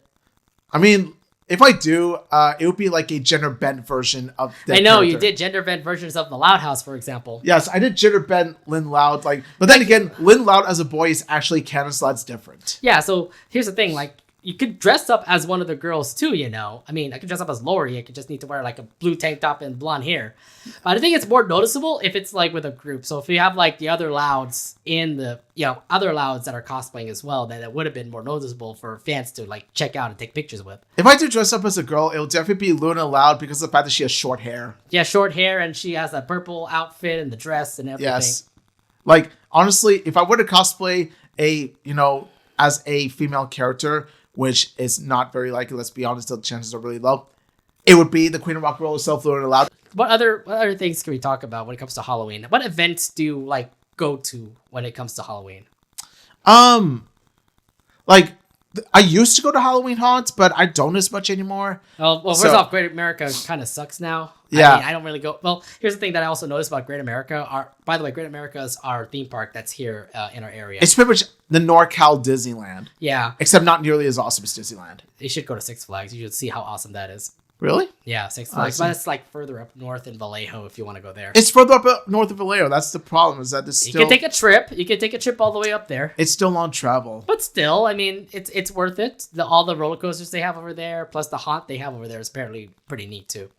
I see, yeah. So pretty much what I've been doing is just like staying at home, watching horror, like horror Halloween themed episodes of Loud House, or even a horror movie like Bram Stoker's Dracula. There you go. And I dress up in a costume while watching said movies or episodes. So I mean, it's sort of a new tradition ever since the pandemic. So our tradition that we keep on doing was go to Chipotle every Halloween and end up getting those half-off burritos. I remember those half-off burritos. They still do it, by the way. So, I mean, nice. I have a feeling that we're probably going to do the same thing. We're going to do in our outfits, and then we obviously get our free burritos. So, oh, nice. Yeah, I think we're going to be doing that for our Halloween, plus hang out with friends. The thing is that our Halloween is happening on a weekday, so we can't be able to actually celebrate on a weekend or anything like that. Oh, man, that sucks. Yeah, I mean, no, it's real. It is Halloween is literally on Tuesday. Yeah, so I mean, Halloween on Tuesday. It would have been better if Halloween was on a weekend. Yeah, exactly. So we could actually party it out more. But yeah. Since it's only on Tuesday, our only hangout will probably be dinner, and that's it. Yeah. After that, y'all gotta go to work. Go back to work after that, which kind of sucks. So, I mean, for the kids, they'll probably it'd be great if I was just a kid again, go out trick-or-treating, get all the candy, and then get cavities like literally the day after. I mean, the only place you're going trick-or-treat now is Chipotle. Yeah, that's our trick-or-treat. That's your trick-or-treat. I mean, you can't get a Chipotle, you can't get a you can't get a burrito without dressing up. So that's the point about that one. Yeah. Yeah. I mean, those are Halloween traditions. Have you like corn mazes, for example, Halloween haunts? You said you would go to that. Those. I used to go to that. The last time I did go to that was about I believe it was around 2019 or something. Okay, but those have those haunted houses to say, right? Yeah, you like walk Halloween haunts. Yeah, you walk through those you walk through those haunted houses, and then you try to like not get scared or something like that. Yeah, I remember going to haunted houses when I was a kid as well. Oh. I may have gone a few times, but the most I remember from Halloween when I was a kid, trick or treating. Oh, I see. Yeah. A corn maze is actually a pretty fun thing to do, especially at night. So I don't know if you remember. I don't know if you know this, but like in Ardenwood Park, the park that's close to our area, they have a corn maze like every year, and people go out there just to just walk around the corn maze and get out of there. Nice. You have a starting point, then you have to find your way out. It might take you like 15 minutes. It might take you maybe like an hour. It may take it 2 hours. Yeah, it may take it more than that. It may take it 2 hours. But it's really fun in the dark because like at nighttime, there are people that are like working in that scare you. Yeah. Yeah. Like jump scare, like bah. Yeah, exactly. I remember doing the maze like once during the Halloween haunt. Yeah, and it's fun, right? Yeah. Like, it's fun because like people jump scare at you. It was so much fun. yeah, it's gonna be like hella fun. So like court mazes and that was hella fun to do. Yeah. But I mean, that was back in the days. So yeah. If anything, I really hope like we could do more of those Halloween things here and there. I think like more of Halloween events is the one thing that I always do more now. So like. It's not just me just sitting down giving kids candy now. It's more like we want to hang out more. We want to do at least something that is Halloween-y, for the spirit and stuff. Yeah, true. Yeah. Besides all the Halloween antics that we do throughout the whole holiday, there also is the cartoons that always pop up. And I don't know why, but every freaking cartoon has a Halloween special. Yeah, they do. I'm talking about like Loud House has one. Well, technically two. A lot. What are you talking about? They had Tricked. Okay, that's three. Ghosted. I think it was a Halloween episode 2. I don't know if that is, but no, not Ghosted. You're talking about Cheers for Fears. Okay, yeah, that's a Halloween episode. Yeah, that is. And the best one of all is the Loud House Casa Grande's crossover. Yeah, that's right. Great Lakes Freakout. That's right. Great Lakes Freakout is the best one. Yeah, so I'm just saying, like, because here's the thing, like they always do a lot of Halloween episodes. Same with SpongeBob, I would imagine. They also have Halloween episodes too. Besides the Scaredy Pants episode that everyone remembers, that only happens during Halloween. So that's not my hat, that's my brain. Don't worry, it goes back. Yeah, but no, I'm just saying like those kind of episodes with SpongeBob, and I think there's more SpongeBob Halloween episodes, maybe from Camp Coral or Patrick's Star Show. I don't watch that, so I wouldn't know. Yeah, I wouldn't know, and also, no, I'm not going to watch either of them. So yeah, Casa Grande's definitely do have their Halloween episode. I remember they had it's when Ronnie and Sid go. Ronnie and Sid go to different houses. Yeah, and then they also had that episode, Curse of the Candy Goblin. That's also a Halloween episode. Curse of the Candy Goblin. Yeah, the best thing about Curse of the Candy Goblin is how each of the characters dressed up. Like you see Carl dressed up as El Falcone. You see Carlota dressed as Alicia. Mm-hmm. You see. Ronnie Ann dressed as La Tormenta. Yeah. And I think Bobby was a vampire. Bobby was Bobby a vampire? Like I don't remember. No, Bobby was a vampire in in the New Haunts one, yeah.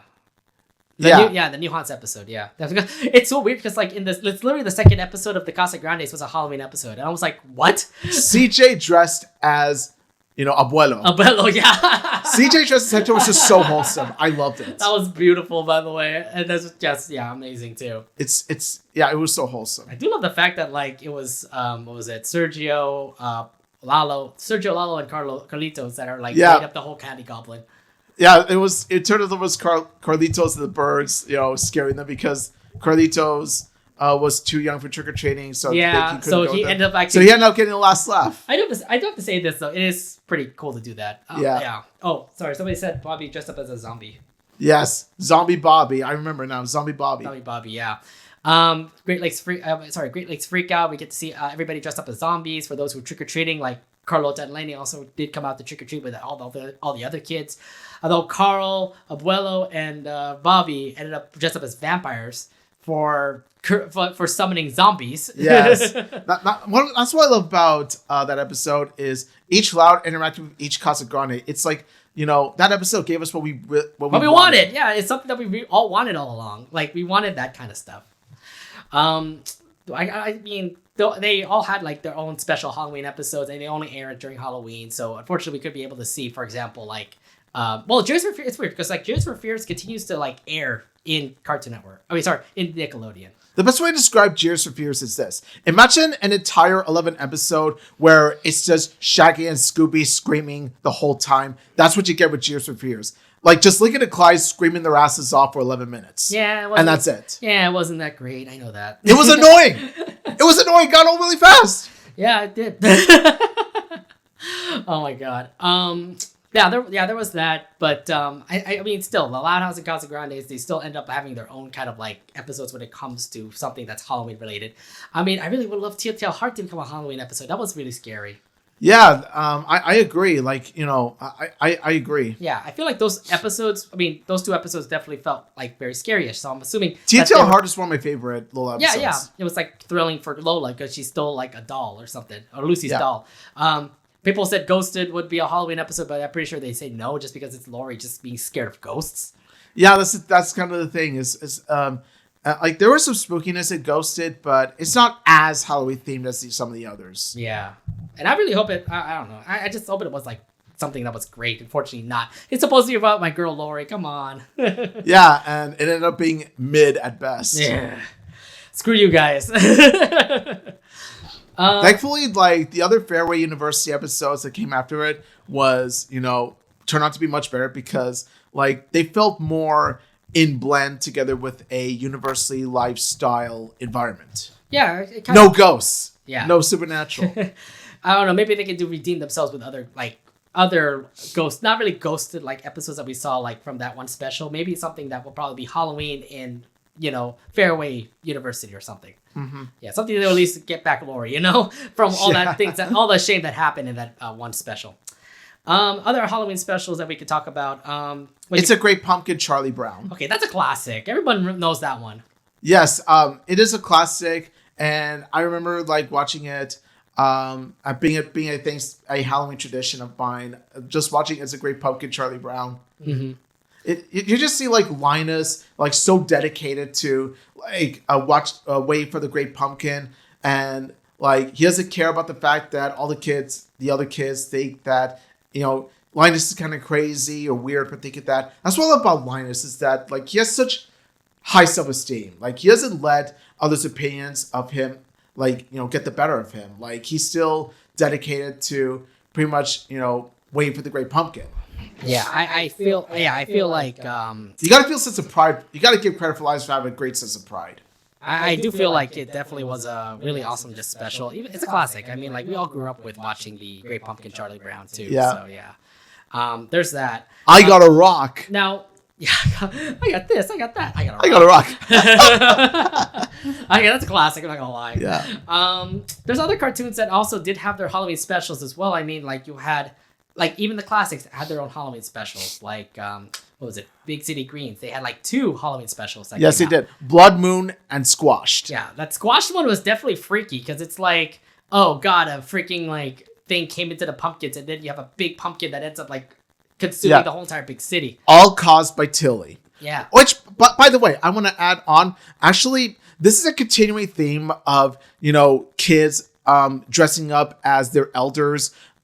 For Halloween. Like first you see CJ dressing up as Hector. Now you see Tilly dressed up as Bill. Yeah.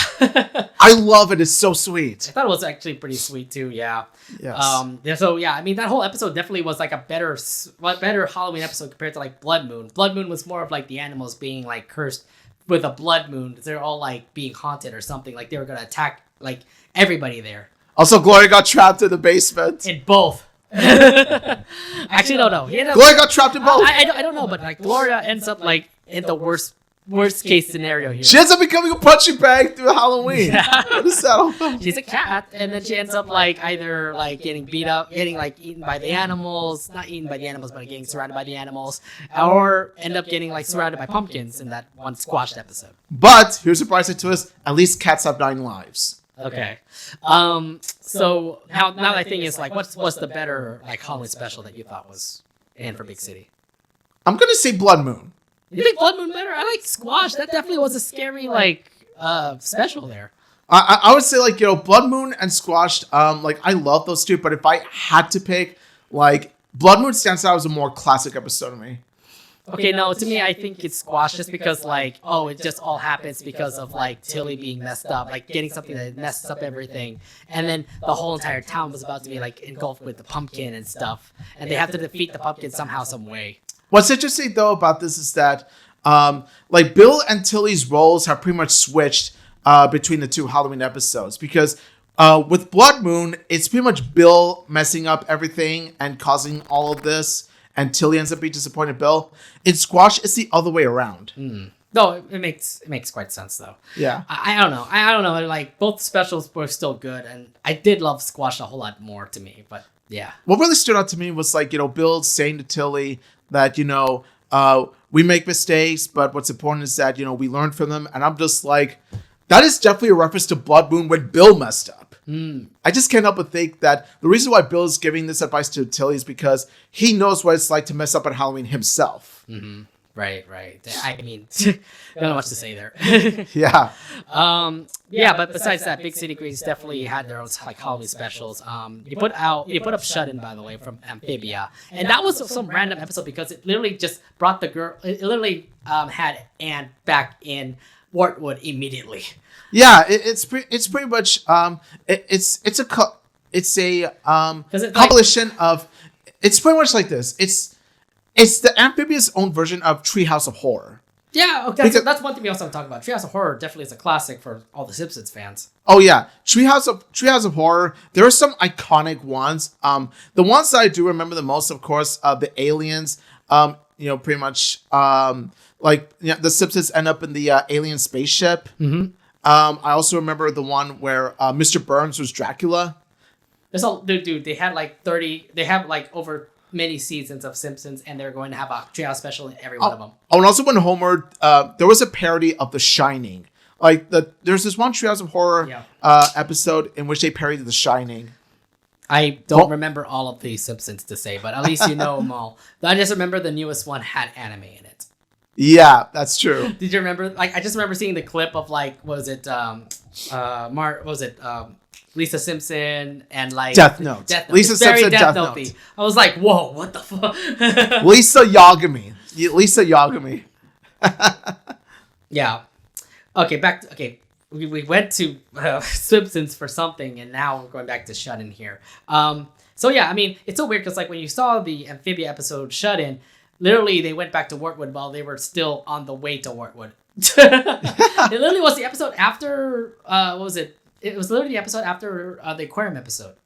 It was weirdly like placed. It was weirdly placed, yeah. Yeah, because I remember watching like the episode of the day at the aquarium where like you get to see Marcy. They get to see like the Anne and the Planters leave. Marcy's like still left behind over at Wartwood, and then maybe they transported or teleported fast or something. I don't know. It was more of like a flashback episode or something because you get to see like everybody like all patch up their houses because of this whole moon that's coming by that will probably make them into a monster or something. I don't know what. They just like are supposed to be sealed in. They're supposed to be shut in, or else something is going to happen to them. Yeah. I remember that, and then this is a golden opportunity for Anne and the Planters to tell spooky, scary stories. Yeah, and there were 3 stories that came out. You get to see Anne back in middle school. That's not all. You get to see Sprig and Polly, like the frog characters in their human forms. Yeah, and I also do like the fact that Polly was trying to make an episode, like trying to make like a story, but at the same time, it's an episode in the freaking show. Yeah, that's kind of the thing. Like, Polly was waiting to see, okay, what's this real scary story? It's like, behold, the scary monster is Anne. Yeah, see? That was the first episode of Amphibia. Yeah, I just love how Polly's spooky, scary story is what we've already seen before. So there's that, and then you get to see Anne, Anne do her story, which is pretty much her back in middle school to say. We don't see Sasha and Marcy, unfortunately, but we do get to see human versions of the frogs. Yes, human versions of the frogs. Like Twig, and I forgot Polly's one. And we also get to see Maddie also as a human. We also get to see, out of nowhere, Toadie as a human. Where's Ivy as a human? I know, I was waiting for it. I was like, wait, this is a perfect opportunity to actually bring Ivy into this. But you put up Polly and Sprig, and then out of all people, Maddie was also one of them. How do you not have Polly? How do you not have Ivy? How do you not have human Ivy in as Twig's girlfriend? No, exactly. And they never did. And I was like, I don't know. Missed opportunity. There's a missed opportunity there. Yes, indeed. But that story was actually pretty neat. It's like, you're without your phone. Your phone actually ends up like becoming a cat and kills you or something like that. It's a curse or something, Yeah. You had to see Hop Pop's story where he went to he did some job where he had to roam around and then carry this one guy. Yeah, and this one guy ended up killing... Or his hair, yeah. Killing his hair. Yeah, he ended up killing his hair. And everybody else's hair, by the way, because every stop that Hop Pop had to stop for that guy, he ends up like cutting their hair or like I don't know, the way that everybody screamed, it feels like they would kill them or something. Yeah. It wasn't until the end that you get to see, like, it was just their hair that he ends up, like... So he was pretty much a barber at the end of the day. Mm-hmm. And then there's that also one story where you get to see Sprig and Ivy, what was it? Have their own adventure. The creature, like the eye creature. Yeah, that's it. I remember that, yeah. Yeah. Overall, I mean, like... Which, by the way, is a cute Spry-V moment right there. That was a cute Spry moment, especially when you see Ivy kiss Sprig in the cheek. Mwah. By the way, fun fact, Ivy is voiced by Katie Crown and voiced Izzy on Total Drama. True. Yep, that is true. AKA one of the best characters in Total Drama. Yeah. So yeah, there was the Shut-In that was I would say a classic for sure that we always watch like every Halloween. Some of you Amphibious fans will probably watch that like during your Halloween run or something. Mm-hmm. Summerween, Gravity Falls, no doubt that definitely was a classic. Even if it's like a Halloween episode that was supposed to be a summer episode, like it's set in the summer, yet they still celebrate Summerween or something. Yeah, I think that's what I love about this is that they came up with an excuse to pretty much make Gravity Falls a Halloween themed episode, and let me tell you, it worked because they captured the Halloween spirit so well. They captured it so well, and of course you got Dipper and Maple in costumes, and like the way they have like peanut butter and jelly and all that stuff. Yeah, they've been doing that for like years to say like peanut butter and jelly. They do it like these twin things, which is pretty cute, by the way. And they end up, that's been their favorite all day. And they end up getting like all these like candies for it, but at the same time, they also have to get these candies for this one little like monster thing. Yeah. By the way, the Summary Trickster, one of the best Gravity Falls villains ever. Yeah. Like, possibly like top 2 or top 3 favorite Gravity Falls villains. Like I adore him so much. That's quite a high feat for like a villain that would like only come up during Summerween. What I love about him is not just because of his design, because let me tell you, the design is so badass, it's so threatening. Like he's like think about it's the voice, right? It's a deep voice that makes it threatening, right? Think of going back to the physical appearance, think of it as like the dark No Face with Spirited Away. Yeah, dark No Face with Spirited Away. Slender Man. And also, literally the whole arm stuff is like very skeleton-y. Another thing too is Jeff Bennett nails like the deep, dark, threatening voice of the Summary Trickster. Like, oh my god, he is menacing. He means business. And also the backstory of him being like, all this loser candy, like all piled up together. Because let's be honest here. Like there are some candy that nobody likes. Like I remember as a kid, there was some candy that I wasn't so fond of. So I ended up throwing it in the trash. Yeah. And so, I'm guilty of this too. So what happened was that like, it's all this candy coming together and pretty much it's trying to get revenge on humanity. I'm just like, yes, one of the best villains in Gravity Falls ever. Yes, the backstory, the design, the voice, like the way he approaches his actions, like everything about it is just masterful. I would say that too. It was a classic to watch during Halloween, just for seeing all of that, which is pretty neat. And also, when Seuss ends up eating the candy. Oh, yeah. And then he ends up in the Summerween. Crying corn on the cob. Yeah, he was crying corn on the cob. He was crying candy corn. He was crying candy corn. Somebody likes candy corn. I don't know why. I love that guy. Oh, my God. Yeah, I mean, Summerween definitely, when I watched it for the first time in Gravity Falls, definitely was like something that hit me. Like, it's awesome that they keep on airing it during Halloween, too. So, if anything, it's a classic for folks who watch Disney XD or something. And plus, it's a theme of, like, what happens when one feels like they're getting too old for trick-or-treating. Now, when I watched it first, I thought that, Dipper kind of botched it down a little bit for his selfish actions because, he wants to ditch his sister. Probably. I'm just like, Dipper out dirty. That was the sad part, too, because Mabel, like, ignored Dipper throughout the whole thing. And I'm like, oh, my God, yeah, this is like some family like family inner conflict thing, which kind of sucks. The drama thing that happens. Drama. I'm just like, Dipper, how dare you? You don't do that to Mabel. You don't do that to Mabel, especially that sweetheart. I mean, to all the people complaining that Mabel was too selfish of a character, I'm just like, hey, Dipper had his own selfish moments too, okay? So, yeah, sit down. Well, Summerween is a really good classic, like Gravity Falls, like episode and all that. There are other like what is it, Halloween classics that are like out there for those who watch like those cartoons. No doubt Owl House fans like us, we end up watching thanks to them. That I just know that it's an episode for Halloween because it was so it's an episode for Halloween just because it was happening at Halloween. Well, yeah, like pretty much there was this Halloween festival, and yeah, honestly, I gotta say, thanks to them, like thanks to the writers and staff and all this stuff, they managed to create one hell of an episode. Yeah, it did definitely. It was a hoot. So it was a hoot. So I know that season 3 of the Owl House only had like 3 episodes. That was one of my favorites. I'm not gonna lie, like. Thanks to them, where you get to see what happens to the whole entire like Hex Squad. What are they gonna do after they just got themselves away from the Boiling Owls? They pretty much lived in Earth now for this long, like for months to say. And I'm like, oh god, they're just adjusting, getting new clothes, this kind of stuff. And then Halloween comes in.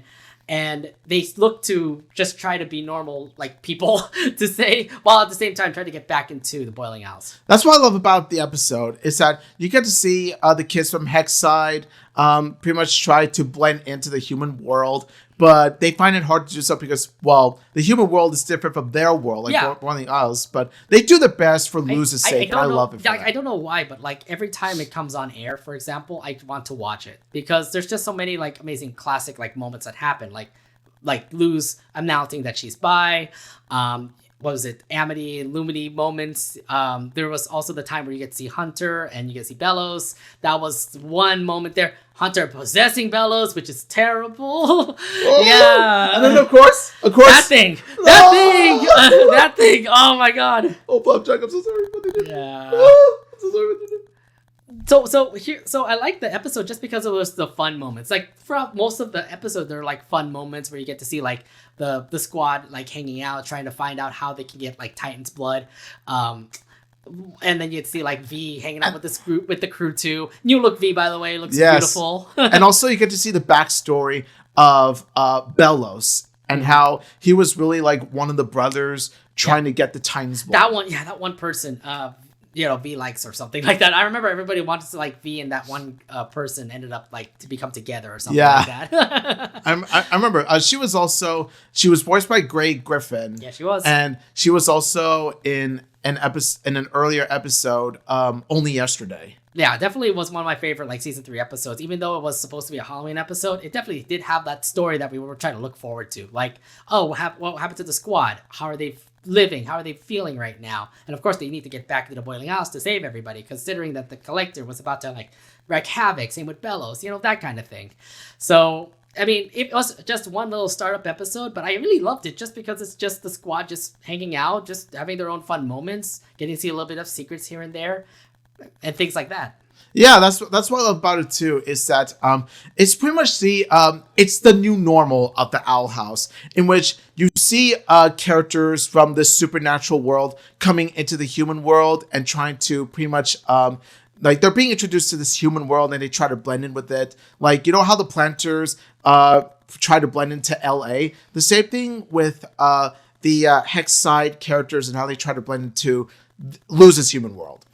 No, exactly, because it's so much different compared to, obviously it's so much different over in the Boiling House compared to what the human world has. Like Raine, for example, not my Raine, but the Raine, water Raine, coming down. Make it rain, make it rain. So the water Raine coming down from Earth is cold water, while the Boiling House is obviously boiling water. Yeah. So that's the reason why water over there is terrible. It's over at the Boiling House. Oh yeah, like it ain't called Boiling Owls without a reason. No, exactly. So yeah, I mean, those are really some amazing classic cartoons that we were able to see. I mean, there's even some Halloween like cartoons. I don't know if you remember some other Halloween cartoons from the past or from like recently or anything like that. We talked about Loud House of Casa Grande's Halloween themed episodes. Yeah. Let's see. There's this one Jimmy Neutron episode. It's not the candy one. What is that one?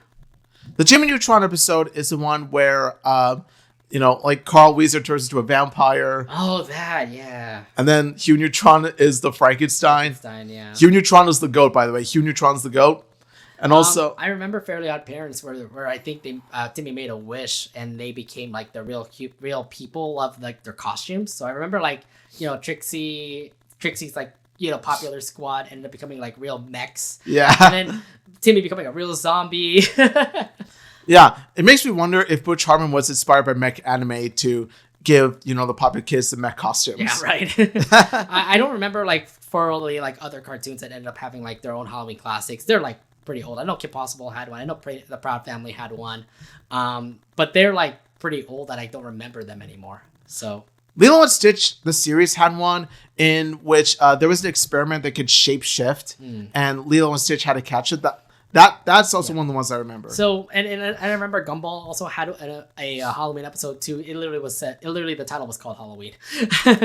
So yeah, real creative Gumball. It's not the something. It's Halloween. Real creative Gumball. No, I mean like they were creative with like the titles that they put for Gumball, like the something. That's their titles. But they did just one Halloween thing, which I thought was pretty neat to actually just say, hey, we're doing a Halloween special. This is what we're doing.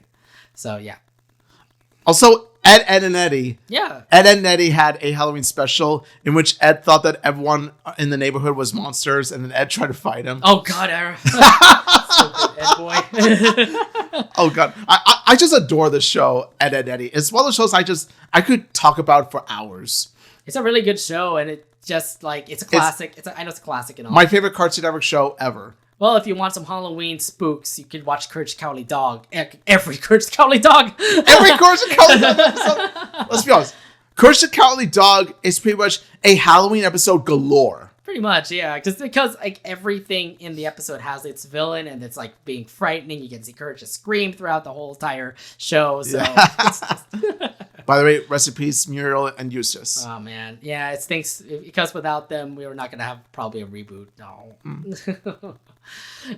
But besides that, I mean, again, I just have this. There's this trend. Every cartoon always has a Halloween special.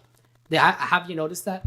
Yeah, I have noticed it, and let's be honest, it's the same with it's how every cartoon has its own Thanksgiving and Christmas episodes as well. It's something along the lines of that's what every cartoon does. Like they try to pretty much make their own holiday themed episodes, which contains not just Halloween, but like I said before, Christmas and Thanksgiving also. Yeah, but like for Halloween itself, they wanted to like try to do something to at least spook the kids, like make it Halloween themed when it comes to like pumpkins or trick or treating or dressing up in costume, things of that nature. Like they would do all the things that would make Halloween special, like scare the heck out of you, like big monsters, zombies, this thing, that thing.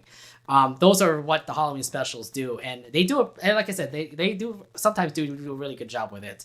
All the cartoons have had it, and I just feel like every cartoon that always pops up, whether it comes to Disney Channel, Cartoon Network, Nickelodeon, anything, any cartoon will always have a Halloween special, and you're going to probably see that like sometime in the timeline to say. Oh yeah, like you're definitely going to see that tradition go on. Like you're going to see Haley's on it in it Halloween episode. A Kip Halloween episode. There is one. There is one. Oh, there is? There is one. Okay. There is no Haley's on it. There is no Haley's on it Halloween special because I think that episode that was supposed to be about Halloween is not a Halloween episode because there's one episode where Beta's about to be replaced and there's one episode where they went through a corn maze. That's not Halloween. Is there a Moon Girl Halloween episode? If you want to say the Coney Island episode would be the Halloween episode, maybe. Like I haven't kept up with Moon Girl, so I just want to know if there is a Moon Girl. There is a episode where like Lunella is freaked out of Coney Island because of the scary stuff that happens. There's this one moment. Sorry about spoilers, by the way, but there's this one moment where Lunella just hates the haunted house over there. Okay, so in other words, yes, it's not really Halloween because there's no Halloween themed stuff there. It's just her being scared. Her being scared? Okay, all right. So it's kind of like T-Tail Heart, where like it's not even Halloween. It's just Lola being scared of something. And ghosted. Yeah, that's the same thing. So I mean, if you want to get like a cartoon that's Halloween themed, it has to have like everything, like the pumpkins, the costumes, the orange and the fall leaves, that kind of thing. And it has to take place during Halloween. Yeah, it has to be during Halloween and things of that nature. Yeah. True that. So, I mean, like I said, every cartoon has one. So if you have a favorite cartoon that you love, there might be a Halloween special waiting for you. So during Halloween season, go ahead and check those out.